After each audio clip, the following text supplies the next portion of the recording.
That wasn't supposed to be up. Morning, folks. Happy Tournament Tuesday. Couple things going on in chat. You guys are busy today, huh? We've got pizza talk and complaints about doing bronze again, which is funny because I don't usually get complaints about coming back to bronze. It's been a month. We have a live update. That's why we're doing bronze.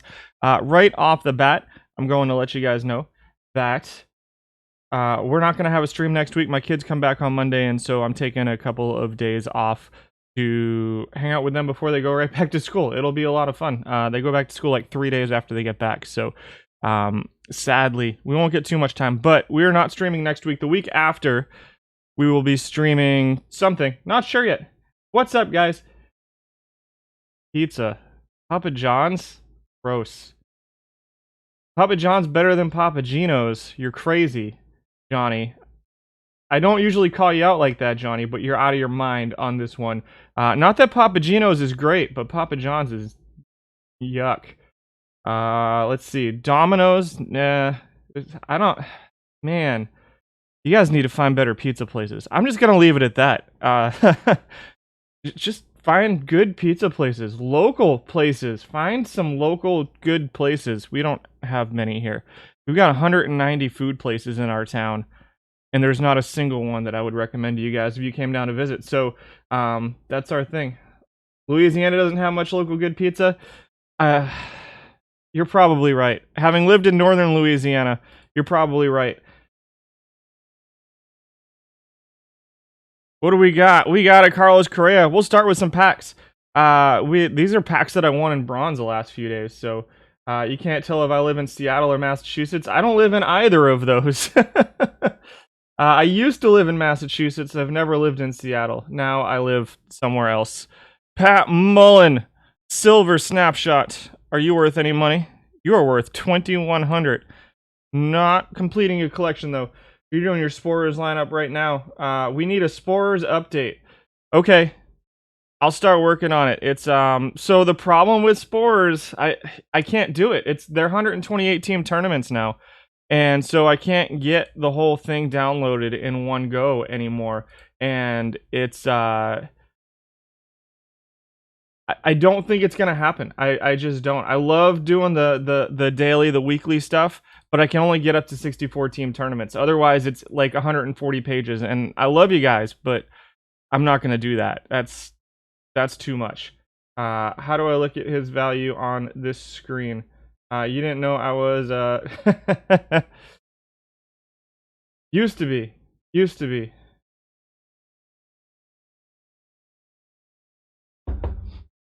Tyler Webb, yeah. Oh, to look up the card value, you just right click and say put up card for auction, and it'll bring up this screen. We have a couple missions we can turn in. We'll do that after.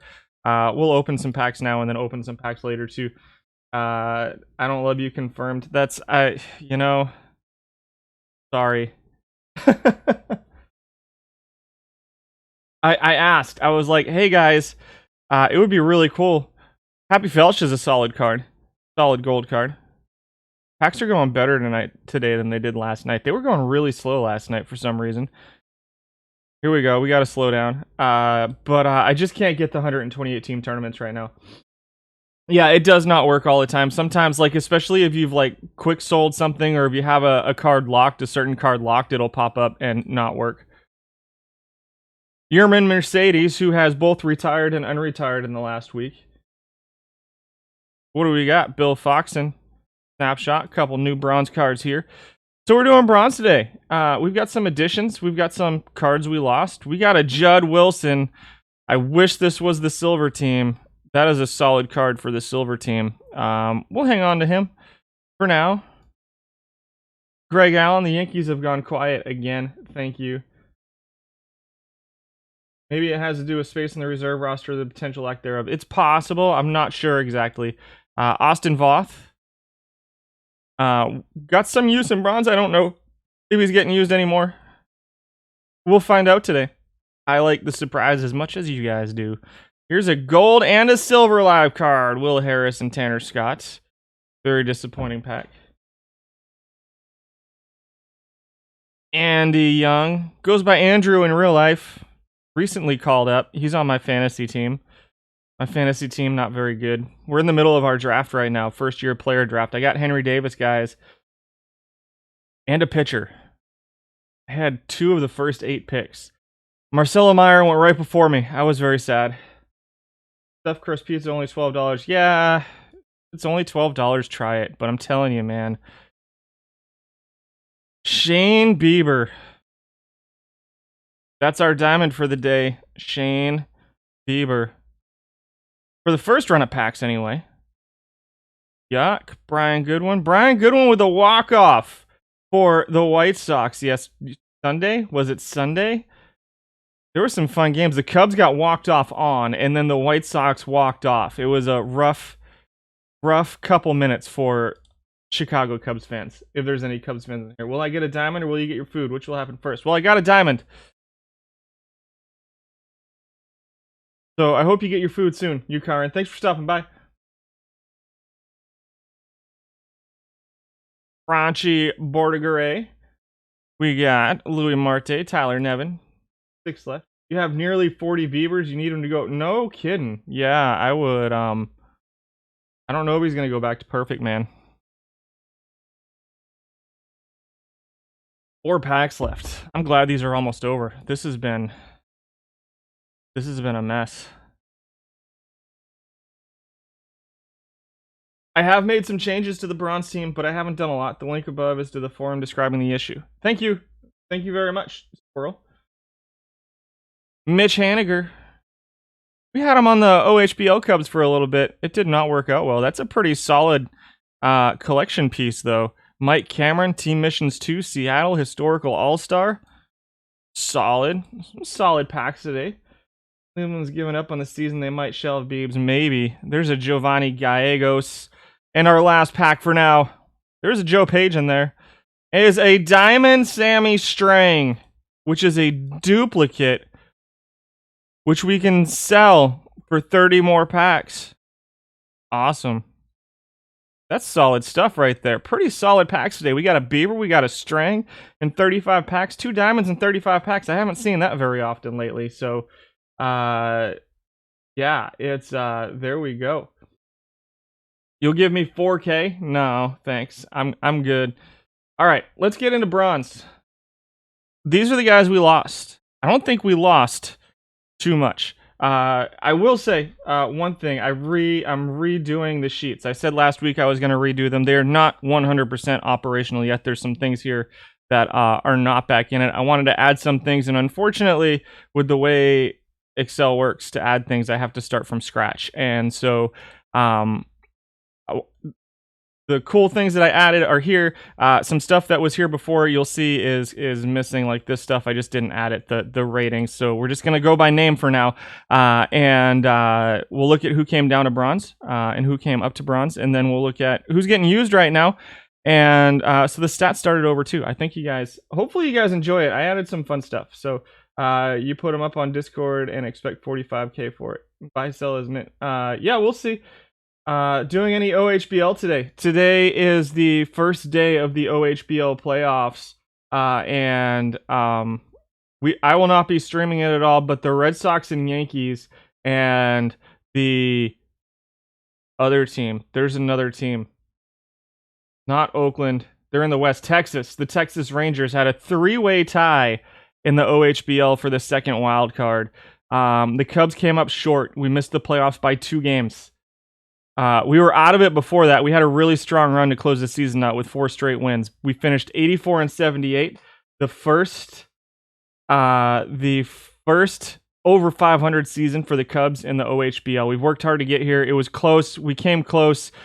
We got knocked out. We got officially eliminated the second day of our final sim, and then went on a 5-game winning streak to end this season. So, as the Cubs will do, winning games when it didn't matter. I was a little bit sad.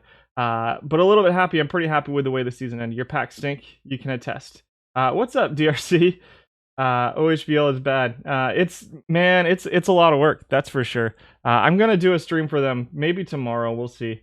I'm working this week. So, go watch Sergeant Mush. Did Mushrooms have a rough night of packs last night? These are the cards we lost. All right, let's sort by position. How about we do that? First base, we lost Goldschmidt. These are cards up to silver, not cards that went down to iron. So we lost Goldschmidt at first, Jan Gomes at catcher. Center fielders, we lost Starlin Marte and AJ Pollock. I know Pollock got a little bit of play, but I don't think he was one of those like must-have kind of cards. We lost Kendall Graveman, as did the Seattle Mariners. They're a little bit sad about that. Apparently, guys were throwing stuff in the clubhouse and very unhappy about Kendall Graveman going to not the Mariners, Texas, right? Houston. He went to Houston. Kepler, we lost Sergio Romo. I'm not surprised about this. He's been pitching really well for Oakland, and so he went way up to a 78, a big jump for Romo. Spencer Patton, Garrett Crochet, Andrew Kittredge, Michael King, Tyler Duffy, Ranger Suarez, Michael Kopech, and Genesis Cabrera out of the bullpen as relief pitchers. A couple guys who got a little bit used, but I don't think it's anything that's irreplaceable here. There's nothing like when we lost like a really solid hitter or something. I think they're all pretty replaceable at this point. We lost Luis Garcia, Senzatella, Brady Singer, Frankie Montas, Merrill Kelly, who was much better in 2020 than he is in 2021. Anyway, all of these guys went up to silver, and we did lose Willy Adames. Maybe the biggest one, probably not, because most people are playing the defense of Andrewton Simmons at this point. But Adames was a decent option for some offense and some defense. So someone should keep track. What are we doing? Oh, someone should keep track of what? Oh, watch motion. Bad pack runs haven't resulted in. We pull historical diamonds perfect on just about every stream. I don't think that's true. I've gotten 150 packs on stream without pulling a single diamond before, so they do not do anything. Someone should keep track. Nobody, yeah, you can keep track if you want. Random is hard to receive and doesn't look random. Dishnet has gone on some pretty bad. Yeah, I've had some really bad runs. Okay. I just assume every streamer, but you and Dishnet so got it ripping back. Fair. Yeah, I've seen some pretty bad days too. Let's clear this. Let's see the ones who dropped down to iron. Let me see if I did this right. Down. No, cancel. We're doing it like this. Down. There we go. These are the guys who went down from bronze to iron. So I guess there's a lot of them. So we may as well filter it by, let's start with the pitchers, shall we? Now, this does not mean that you can't use them. You can still, use them on your bronze teams, but they may or may not be effective anymore. Use Miro Petit right here at the top. Matt Foster, Carlos Estevez, Anthony Swarzak, Josh Stallmont, Vince Velasquez, Cody Ponce used to get a little bit of play. He's been consistently dropping down. He was in mid-60s at the start, but is very solidly dropped down into iron at this point. Sherfy, Nick Whitgren. This may also give you some ideas for guys that you might want to use in your iron tournaments as well. So not necessarily just for bronze at this point. Yimi Garcia, Alex Vesia, Jacob Barnes, Archie Bradley dropped all the way to a 54. We got Shane Green here, Brad Boxberger, Ian Kennedy, Jonathan Fairjian, Luke Jackson, Kyle McGowan, Bailey Falter, Ryan Buricki, Corey Abbott, bad, Brandon Kinsler, Nabil Krismat, Cal Quantrill, Alex Claudio drops all the way to a 50. Jeffrey Rodriguez, Dan Winkler, Dwayne Underwood Jr. drops to a 46, a 20-point drop for Dwayne Underwood Jr. in 1 month. I'm going to, we're going to say that's the OHBL effect right there. You should have seen the year Dwayne Underwood Jr. had this year. Tanked my season. You never heard of any of these players? What do you think of the starting pitcher stuff and relief pitcher? I think they work. They don't have the bump anymore this year, but I think they still work. You just don't get a huge stuff bump like you did last year. Let's see, center fielder, left fielder, no right fielders. No right fielders dropping from bronze to iron. Justin Upton did drop from a 61 to a 59. Akiyama, who is on my fantasy team and has well-deservedly dropped to iron. He's not very good this year. David Peralta used to be a silver all the way down to iron now as well. And for the infielders, we've got catcher, first base, second base, third base, shortstop. Nick Gordon, Taylor Ward drops down. Nick Solak, Garrett Stubbs, Matt Carpenter, Abraham Toro, who just got traded from the Astros to the Mariners and hit a home run off the Mariners one night, hit a home run off the Astros the next, and then hit a home run off the Astros the next night as well, which is some pretty fun trivia for you. And Christian Walker drops down to a 57 as well. Let's see. Well, there's boosted luck for streamers. Yeah, I have it. I used to feel like I had pretty good luck, but it's changed. Who's been recommended? Stamma. Vesla's the only one you recommend. Yeah, I don't remember too many of these guys being used a ton. Usually only get about 30 a week. Vesla has been poopy too, and I certainly haven't seen it. And if you didn't get a perfect, I'd feel bad for you. I had 99 packs, but got it. And so those are your hitters that left bronze. Let's check the folks who came to bronze, shall we? We're going to focus on guys who came down from silver here, because I can't be here all day. What is that? Oh, new cards. Sweet. Let's start with starting pitchers. Starting pitchers. Johnny Cueto. Oh, actually, we need to do this too. And, oh, I don't have new on there. Oh, well. Johnny Cueto, Dallas Keuchel, Garrett Richards, sad, and Austin Pruitt are our new cards here. We'll see if we see any of them pop up. Richards, I hope not, because he's been absolutely terrible. None of these guys really got used in silver either, so I don't know that we'll see too much going on there as far as the pitchers that are showing up. Relief pitchers and closers, lots of them. Nick Nelson, Cody Hewer, Jolie Rodriguez, Isaac Madison, JB Wendelken, Seth Lugo, Tyler Rogers drops back down to a bronze. Dylan Tate, Lou Trevino, Drew Rasmussen, Jose Alvarado is back in bronze. Victor Gonzalez, Scott Alexander, Domingo Acevedo, Kyle Keller, Jose Quintana. Brent Suter's back, folks. Brent Suter is back in bronze. RJ Alanis, Darvinson Hernandez, and Steven Okert. Hernandez drops from a 71 to a 63 and probably needs to drop even a little bit further than that. You were at the Garrett Richards game last week. I'm sorry. He's, man, they are banking on Chris Sale coming back and being effective, aren't they? With not making any trades. Outfielders, left fielder, no right fielders here either. Say Oscar Hernandez drops from a 71 to a 69. That's an interesting one. Ramon Loriano, Tommy Pham, Stuart Fairchild, and Adolis Garcia.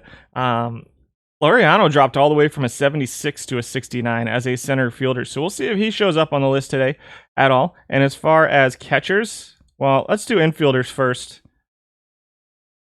No shortstops. What do we got? Ramon Urias, Yuli Gurriel. I don't think... Did he go up?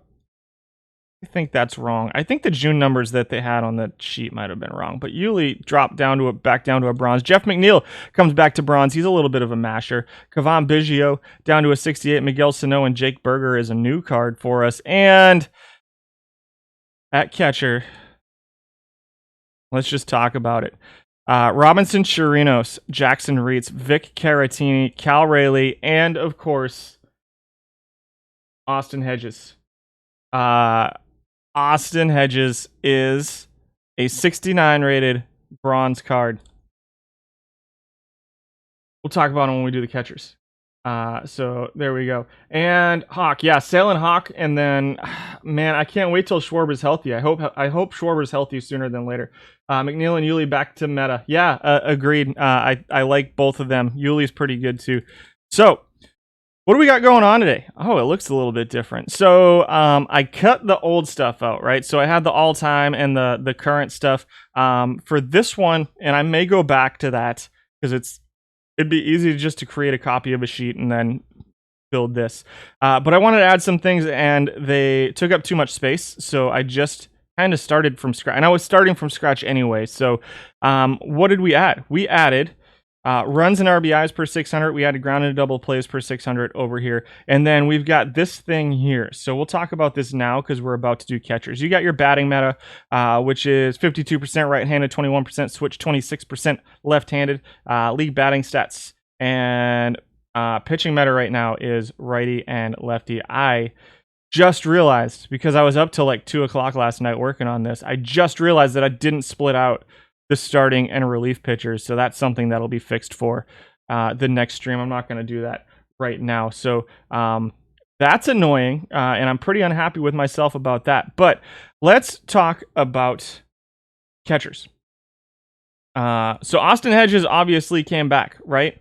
Let's go here and let's take this and go value filters greater than or equal to, we'll go 600 innings, whatever. So what I did for catchers is I looked at their catcher ERA. So I pulled their catcher ERA, their catcher runs. And so the issue that we've always had with catchers here in the tournament format is that there's no way for me to account for guys who have other positions besides catcher. And so what I did was I created a filter on my data sheet that looked at them, and if their only position was catcher, then it pulls them over into this sheet. That's what this is right here. So guys like I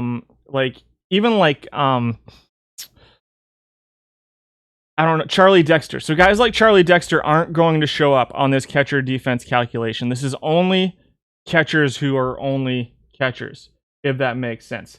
And so I looked at their earned runs and I created their earned run average. I took the league catcher earned run average for all of those guys as well. And then I look at their earned run average over their innings and how much. So we have the runners thrown out here, the stolen bases per game. I haven't figured out exactly what I'm going to do with these yet, but obviously you've got Austin Hedges here at the top in the runner thrown out percentage. 1 second. Not today, cat.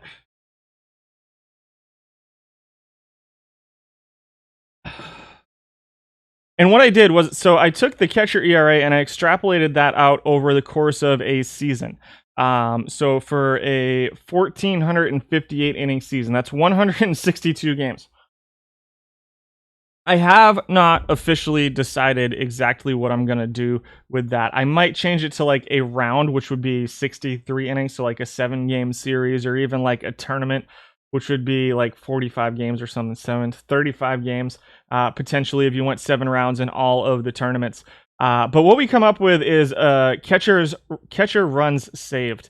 And so what you're looking at here is like Austin Hedges saves 47 runs per 162 game season. And so that's where this number comes from, is basically his catcher ERA subtracted from the league catcher ERA, extrapolated over however many innings, right? However many things. And I could have just gone catcher ERA, but I thought this was kind of a fun exercise. And so now if I sort it by catcher ERA, ascending, let's do ascending by catcher ERA, you'll see Austin Hedges is number 1 in catcher's runs saved. It didn't filter. It didn't sort. But either way, Austin Hedges is he's pretty far and away number 1 in the catcher's run save stat. You've got a guy down here. Let's see. Ali Sanchez is not too far behind at 42 runs saved. And then you've got like Javi Lopez, snapshot Javi Lopez, who is 318 runs behind. So I would not play Javi Lopez at catcher if I were you. So it's just, for now, it's just kind of a fun thing for me to, and I'm still working out exactly how I want to do it. I'm not positive, that I'm not set on what it is right now, but it is what it is. And so you'll see this number in the tables as we go through, and it's actually, I'm using it right now to calculate catchers and to figure out where they belong on the list, because I do think it's important, but keep in mind it's not the be all end all. The rest of the catcher stats aren't going to be on there. Let's see, let's go more, no, cancel, let's sort here. That's why it was being overridden by this, sort by catcher ERA. So here you go. Hedges, Sanchez is number 2 in catcher ERA, Maldonado, Stallings, Alfaro, Danny Jansen, Al Evans, Jeff Mathis, Keibert Ruiz. And you'll notice that kind of falls right in line with that catcher ability rating, right? Runners thrown out. Let's see, we can sort by, no, we want to do descending by runner thrown out percentage. And again, this is just a chart. So Alfaro's number 1, Hedges number 2, Maldonado number 3. The other two guys over 30% are Ali Sanchez and Al Evans. You can see Alfaro at 0.62 stolen bases against per game is number 1 there. Hedges at number 2, Maldonado and Sanchez right there as well. The other thing that I looked at was pass balls. And so if we go, that's another thing that I added that I'm not dead set on what I'm going to do with it yet. So we go pass balls per season, which is extrapolated the same way as the catcher runs. You got Alfaro with just 1 per season, Reese McGuire, Jose Trevino, and then Hedges there with just 6. So does league catcher area only account for players that have catcher as their only defensive position? Let me check. Okay. Yes. Yeah, it's only accounting for players that have catcher as their only defensive position. No, Molina. Molina has first base as a rating. That's why he's not on the list. And so that's the issue I run into is Molina doesn't get played as a first baseman, right? So I know that all of his innings are as a catcher, but working out a formula to make that work just isn't working right now. Is there a way to download this? This is just on my computer, and it is not available publicly right now. Just because I update it all the time. I haven't been... I hate it when work happens too, Tavo. You only have out of the park on your phone, so you don't know if you can pull this data. It's going to be tough on your phone for sure. If you use Google Docs, like you might be able to download it to Google Docs or something on your phone, but that would probably be kind of a pain in the neck to get figured out. So let's go through the catchers. Number 10 is Jose Trevino. So here we go. The other thing I added here was we can see the difference between their total plate appearances and their plate appearances at this position. So obviously Trevino has a difference of 0. All of his plate appearances are as a catcher. So we still have their overall offensive value over here, their defensive value, their catcher's run saved value is over here as well, which all adds up to a total value down here, which is, you know, what they're worth. And so there you go. Something is, yeah, and so that's all calculated over on another sheet and comes over here. This number here is only going to do anything for catchers. So this is their runs created per 600 plus, well, minus their catcher's run saved value. So this is not what they're being sorted by. They're being sorted by a total value here. This is the combination of runs created minus their catcher run saved value. So just keep that in mind. It's only going to be here for catchers. We'll delete it once we move on to another position. So without further ado, Jose Trevino comes in at number 10. We probably don't need to spend too much time talking about him. He's not getting used much. He does have a 100% stolen base percentage, but everything else is pretty mediocre. And defensively, he's grading out number 3, but it's pretty far behind the number 1 and number 2 guys. And the number 2 guy obviously isn't going to have the CRS value here, which is a little bit sad. The cat just turned my screen. So are you the only one who tries to click on pop-up buttons when people are streaming? Maybe like on my stuff. Maybe. He is 5th in home runs, 1st in stolen base percentage, but 6th in strikeouts, 12th in walks out of, I believe, 12 catchers. Oh, that's something that's not on here either. Let me fix that. Let's see, where can I put it? I don't have anywhere to put it. Let's do this. Here, we're gonna work through this a little bit together. Oh no. And we're gonna go qualifiers and equals, where's it at? This, enter, there. And then we're going to go like this, and we're going to take this, and we're going to go home, format painter to here. That made it really big. We're going to make you a little bit smaller. Oh, and we need to make you a general. There we go. So we had 12 qualifying catchers. Oh, for crying out loud. You know, guys, every now and then, once you get to the point where you're pretty happy with stuff just leave it. Don't be like me. We have 12 qualifying catchers, and that looks terrible now, but again, we'll fix it for next time. 236 batting average, 272 on base percentage. And 360 slugging, 631 OPS for Jose Trevino. Grading out 8th offensively, grading out 3rd defensively. The catcher run save value is not great. He's actually 12th. in catcher's run save value out of your 12 qualifying catchers, which is a little surprising to me considering how good his defensive value is. But maybe, just maybe, he has bad pitchers around him. So that's something that I can't take into account either. Trevino comes in at number 10. Not going to spend too much time talking about him. Sam Huff comes in at number 9. Not going to spend too much time talking about him either. He got 4 plate appearances as a first baseman, it looks like. 11th across the board, or 10th in all of your rate stats here. 202 batting average, 241 on base percentage, 565 OPS. And I can tell you right off the bat, I know the only player on the list who is going to be behind him in these categories. We'll get to talk about him in a little bit. He is 3rd in home runs among catchers, is Sam Huff, though. 6th in stolen bases. 9th in stolen base percentage, which is yuck, whatever. 11th in strikeouts and walks. 12th in runs scored. 4th in RBIs, though. 65 RBIs. 11th in runs created at 49.46. He does not get a CRS value, so you'll notice that that's one thing that we can look at as well. Is one of the issues that I'm running into is that the guys who have an extra position don't get points for this, and so I think I took it all the way out. Yeah, so this isn't actually used to calculate into their stats, into their total value, just because the guys that have zeros, there's nothing I can do about them. So that's where this comes in. So keep that in mind. Sam Huff, not great defensively, pretty bad offensively, hit some home runs. Number 8 is Zach Collins.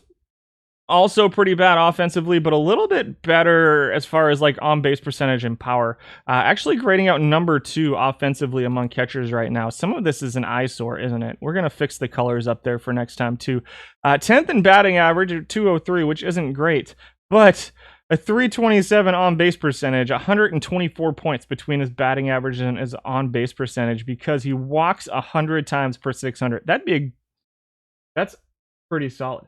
That's why he has to fix stuff all the time, because you guys keep pressing my buttons. Yeah, that's fair. He did replace all the catcher data with pictures of Christian Vasquez. How many tournaments is this an accumulation for? This is since last Tuesday. I don't know the number. It is here. I can go over to the data. It is 40,000. 33,000 lines of data, so 8. It's probably about 40 tournaments. Is what this is what this is. Because I get about 800 per tournament, so you're probably looking at about 40 tournaments worth of data. Changed the number 1 catcher to 2007 Mike Lowell. It's probably better than 2020 Christian Vasquez. Remember when there was Twitch Plays Pokemon back in like 2013? The colors remind you of a tropical beach. I like it. All right, we'll go with it then. Number 6. Yeah, it's like I said, I just started over last Tuesday, so because I wanted to add the ground into double plays, whereas Zach Collins grounds into a lot of double plays. I think I have that wrong. Maybe he doesn't ground into a lot of double plays. Where are you at? Let's see, double plays. That's not right. This is where I want to be. Runs, RBIs, double plays. Aha! That was wrong. Fixed. Second, actually. Only 10 double plays per 600 plate appearances for Zach Collins, but keep in mind, super small sample size alert of 649. I bet there will be more than that later on. He is a fly ball hitter, so I mean, that's useful. It's going to keep him from grounding into double plays. 3rd in runs created per 600. So solid offense for Zach Collins. Defensively, he's pretty bad. He doesn't get the catcher run save, but defensively, he's 12th out of 12. So I imagine it's going to be somewhere around like 12 for catcher runs saved. And which, so that's dragging him down a little bit here. Just not a terribly usable player at catcher. Is he good enough to be a designated hitter? Probably not. I don't think so. Pretty heavy splits versus righties as well, with 4 points, 4 points, 6 points, 5 points, and a point of avoid K as well for Zach Collins. He comes in at number 8. Yeah, no, I know. It is a little bit. That red is very, very bright, so it'll get fixed. Number 7 is Charlie Dexter, who's grading out number 1 offensively. He is number 1 offensively because he steals a lot of bases, like way more than any other catcher on the list. Also scores more runs. He's 2nd in runs created per 600 among guys who can play catcher. That said, his defensive value is 2nd to last, which is still better than Zach Collins at number 8. So he's got that going for him. 8th in batting average. The batting average is a little bit low. That 43-42 contact just isn't doing Charlie Dexter any favors. The bunt for a hit probably helps a little bit, but it's a solid 322 on base percentage for a guy who steals bases. And to be at 55 steals per 600 with an 80% stolen base rate is pretty solid. You're annoying. I did make it straight up steals. It's not net steals anymore. This is stolen bases per 600. And so it's 55 successful steals at an 80% clip for Charlie Dexter. 4th in strikeouts, which is pretty solid. And 2nd in walks for Charlie Dexter, which is contributing to that pretty good on base percentage, even with a low batting average. 5th in slugging, 4th in OPS. Number 2 in runs created among catchers. And number 1 in avoiding grounding into double plays. Use Dexter a lot as a backup catcher and bench guy and pinch runner. Probably need to move away, but it's fun. I think Charlie Dexter is a fun card. I think it's a fun card that you can do a lot of fun stuff with. The problem is no matter where you're playing him, he's going to be hurting you a little bit defensively. So if defensive is really important to you, then Charlie Dexter might not be the guy. And hits 2 to 4 home runs per tournament. Yeah, he's not bad. I like the card as an offensive card. I don't think he's quite good enough offensively on his own to be a designated hitter. Like, I really like my designated hitters to be a little bit more of a slugging centric kind of card, which at 360 is not terrible. It's right there around league average, but I really want my designated hitter to be able to generate offense on his own, whereas Dexter needs a little bit of help to score runs, right? Although at 72 runs created per 600, not bad. But defensively, he's bad at catcher. We'll probably see him at a couple other positions too. Only 1,700 plate appearances as a catcher, so we're going to see him elsewhere. Number 6 is Keibert Ruiz. I'm pretty sad about this. Grading out 4th offensively, grading out 6th defensively. Catcher run save value of 8. And remember, negative is better here. So that's actually pretty bad. 9th out of 12 in catcher's run save, but ignore the 5. So it's probably closer to like 6th out of 8 or something like that for Ruiz. He's not great defensively. His offensive value seems to have come down a little bit this month. He was a pretty solid offensive catcher last month. 2nd in batting average, 7th in on-base percentage. He is number 1 in slugging with a solid batting average and 12 home runs per 600. Doesn't really run. Doesn't strike out much. The avoid case is pretty good, especially against righties. Again, I was up at 2 doing the formatting on this, so I know it's bad. It'll get fixed. OPS is 3rd. Runs created, he's 4th at 66, but again, defensively, he's grading out 6th at catcher. So right there in the middle of the pack. Not awful, not great, but with a run saved of 8.61 is not phenomenal either. 102 steal on bronze is a little silly. Yeah, he's pretty solid, Charlie Dexter. From an arrow and caught stealing wasn't tracked yet, which is probably why it's so high. 100% stolen base percentage. Al Evans comes in at number 5. Very similar defensively to your Keibert Ruiz, and hits versus lefties. I've been running Keibert Ruiz and Al Evans as a platoon for a while. It has worked out okay for me. The bronze team's been relatively competitive, I think. Evans is grading out 6th offensively and 7th defensively. So again, he's one of those guys that you get just a little bit of everything from. Especially against lefties. So 3rd in batting average, 2nd in on-base percentage. Not a lot of power here, though. So you're only seeing 3 home runs per 600, so you're not going to generate a ton of offense on him. He's going to be like a 6, 7, 8 hitter. Somebody you need to hide in your lineup just a little bit. But he's giving you a little bit of offense with a little bit of defense, and he's a solid platoon with Ruiz. That said, there's probably better options out there if you're looking for an everyday catcher. There's probably better options. There's definitely better options out there if catcher defense is super important to you. And I know for a lot of people, catcher defense is kind of the be-all, end-all of the position. And OPS at 667, right there in the middle of the pack. Weighted on base average, just over 300, which is right about league average. Runs created, he's 6th at 64, and runs at 54, RBIs 53, ground and double plays at is 11th out of 12. So lots of double plays here for Al Evans as well. Couple steals, whatever. Doesn't strike out much and walks quite a bit too. So those are both solid things. The ball's going to be in play or he's going to be walking. He's a pretty solid offensive card. I think he can work as a backup catcher if you're running one of the strong defensive guys out there, maybe a little bit of a bat off the bench. But like I said, I've enjoyed having him as a platoon with Keibert Ruiz. I've moved on from that. We're going to talk about it in a minute. Future legend for the Nats, Keibert Ruiz. Yes, future legend for my fantasy team as well. Catcher ability isn't important. It's the only thing, says Brother Blease. Number 4 is Austin Barnes. 80 catcher ability, 77 catcher rating, 59 catcher arm. Austin Barnes does not get a CRS value because he has second base on the list. Offensively, he grades out 9th. Defensively, he grades out 4th. That catcher ability it's very heavily weighted in the new defensive calculations, and so he's getting a lot of points for that catcher ability. That said, he's not great offensively. 210 average, 304 on base percentage, 302 slugging, all of which are pretty well below league average. 606 OPS, and the 278 weighted on base average is pretty low. So he's not great offensively, and he's not elite defensively. You're seeing 3,000 or so plate appearances from him. Again, I feel like Austin Barnes at this point is like the kind of I don't know what to do with it kind of card, right? So he doesn't really provide offense, but he's not the worst offensively.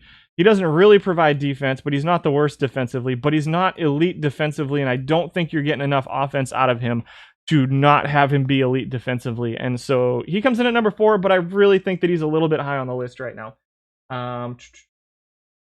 You think it's time to tweak down the importance of catcher D? It's gone too far? Perhaps.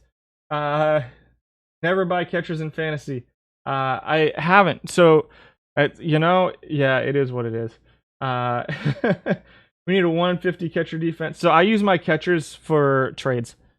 That's what I do. I have 3 of the top 100 rated catcher prospects right now, or 3 catcher prospects in the top 100 of all prospects right now on my fantasy team, and at least one of them is going to get traded. Keibert's going to be starting for me next year, probably. Yachty comes in at number 3. He's grading out number 2 defensively, but it's a very defense rated. The ability is actually a little bit low. Again, he doesn't get that CRS value just because of that 5 at first base, which is distressing because I think that he would actually lose some value there. I don't think his CRS value is going to be super elite for Yachty at number 3. I think he's probably right in the middle of the pack, maybe league average or something like that. 234 batting average for Yachty, 274 on base percentage, 337 slugging, 9th in OPS. He's 10th offensively. Again, grading out 2nd defensively, but I think it's a little bit heavy defensive catcher rating for Yachty here, and so he comes in at number 3. I think that's probably pretty accurate. Maybe slightly better than Barnes overall. I don't know. I think they're pretty similar. I actually kind of lean Barnes over Yachty just because of that catcher ability. But again, the arm's a little bit low. It's a pretty heavy stolen base kind of format. So, getting the extra arm is okay. I think people look at Yachty and they're like, oh, elite defensive catcher, but this is like 49-year-old Yachty Molina. So this is not your in his prime Yachty Molina here in bronze. This is this year's, and it's not an elite defensive catcher. He's at number 3. Number 2 is Jacob Stallings. So this is a fun one for me. This was interesting to me. I ran Stallings at the start of bronze when the tournaments first started. Weeders is still told around the campfire as a horror story. Yeah, that's fair. You're buying on Rutschman as a fantasy catcher. That's fair as well. And Yachty forever. Ali Yachty forever. Jacob Stallings comes in at number 2. So I ran Jacob Stallings at the start of Perfect Team 22. Are we on 22 right now? I can't even remember. 72 catcher ability, 71 catcher rating, 59 catcher arm. He was okay when we... what is going on there? He was okay at the start when the elite defensive catchers were all up in silver. I don't think he's as good now. 32 offensive value. Let's see, we're looking 5th in average, 8th in on-base percentage, 6th in slugging, 7th in OPS, 7th in weighted on-base average for Stallings, 7th in home runs. Doesn't really run, just kind of mediocre. Somehow is grading out 5th defensively. 72 catcher ability, 71 catcher rating, 59 catcher arm for Stallings. He comes in at number 2. He was effective for me. But I think there's more effective guys out there. He's going to struggle versus lefties and righties. There's no way to platoon him, and he's not really good enough defensively to be an everyday catcher. You tired Sam Huff catcher? Sam Huff linebacker? Nice. Or until Hedges falls to bronze. Austin Hedges is bronze catcher right now. So 12,000 plate appearances is far and away the most, by like 4,000 over Keibert Ruiz. And we've already established that most of those Keibert Ruiz at-bats are probably mine.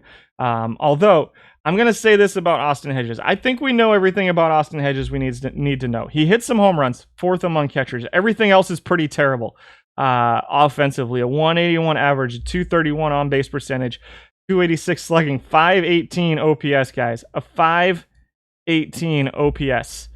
That's a decent slugging percentage at some positions. That's not true. That's a very good slugging percentage. But anyhow, a 232 weighted on base average. Again, accidentally hits a home run every now and then. Strikes out more than any other catcher on the list. But holy smokes. He is very, very good defensively.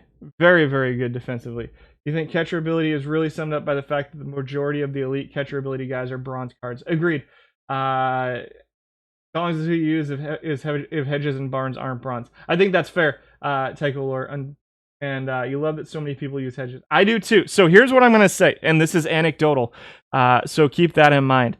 On Saturday, I put the team together on Tuesday. I had been running it since Tuesday. I had really good luck with at least placing in tournaments. It was a couple wins. It was, 25 to 30 packs a day, maybe not that many, 20 to 25 packs a day from Tuesday to Saturday. On Saturday, I said, you know what? I'm going to see what everybody's doing. I'm going to get in on this Austin Hedges train and see how it helps me.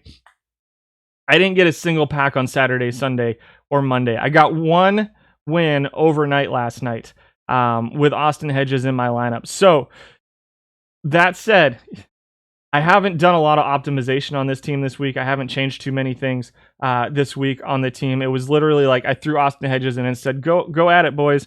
And not a lot of luck for me with Austin Hedges. So that's do with that information what you will. Love how creative everyone is with their bronze catching choices. I think I'm probably going to go back to a Ruiz and Evans platoon personally. For me, but we'll see. Those are your catchers. Is there anybody on the list that you think Hedges is overrated? I tend to agree with you, Detroit Fury. He does come in at number 1, but it is almost all because of defense. This is probably the worst bat that's getting regular use at any position. I wouldn't even say probably. This is the worst bat that is getting regular use at any position in bronze, I think, in my opinion. I get it. I get that he is heads, neck, shoulders, and probably chest above every other catcher here defensively. But man, it is a black hole offensively. He is not. Yeah, there's pitchers in bronze who help better. Like Michael Lorenzen probably hits better. He does help the pitchers. Top 2 non-live catchers were Evans and Charlie Dexter, but we'll ignore Charlie Dexter. Luke Roy came in at 11th. And then, these are just the guys getting used, and McFarland was up there. As far as guys who, let's see. I can't mess around with this yet. We can mess around with it at the end. But are there any catchers that you want to look at? It's tough to... Yes, if you're running both Hedges and Simmons, just expect no runs per game. But what about the... Yeah, no, I get it. I totally get it. Best platoon for Hedges? You don't want a platoon for Hedges. If you're running Hedges, he's got to be your everyday catcher. I would not platoon him. because he's bad versus lefties and righties. I guess you might be able to get away with platooning him versus righties, and in that case, then it would probably be Evans. I would think, just because Evans has this solid versus lefty stuff and is decent defensively as well. And at least then, with only 26%, Evans is going to be the pretty short side of that platoon as well. So I would say he's probably, if you're going to run Hedges and you want to platoon him, Evans might be the, let's see Lucroy. Sure. Lucroy's pretty bad defensively, grading out 9th, grading out 3rd offensively, though. And, you know, if you're willing to sacrifice defense on the days you're not running Barnes, or Hedges, I should say, perhaps Jonathan Lucroy can be your platoon versus lefties. He's just a little bit low for me, defensively, for me to be comfortable playing Lucroy. I don't think he's that bad. Yadier could, yeah, perhaps. You run Hedges versus righties and Evans versus lefties. I think that could be a solid option. Let the pitcher hit and use the DH on Hedges. You have Fletcher before them and have him bunt over. That makes sense. And so, fortunately, both can be spotted by Dexter. Yeah, that's fair too. I think you got a lot of options. Platoon Hedges with Hedges. Interesting. Who's the catcher off the bench for pinch hitter? Dexter? Charlie Dexter, maybe?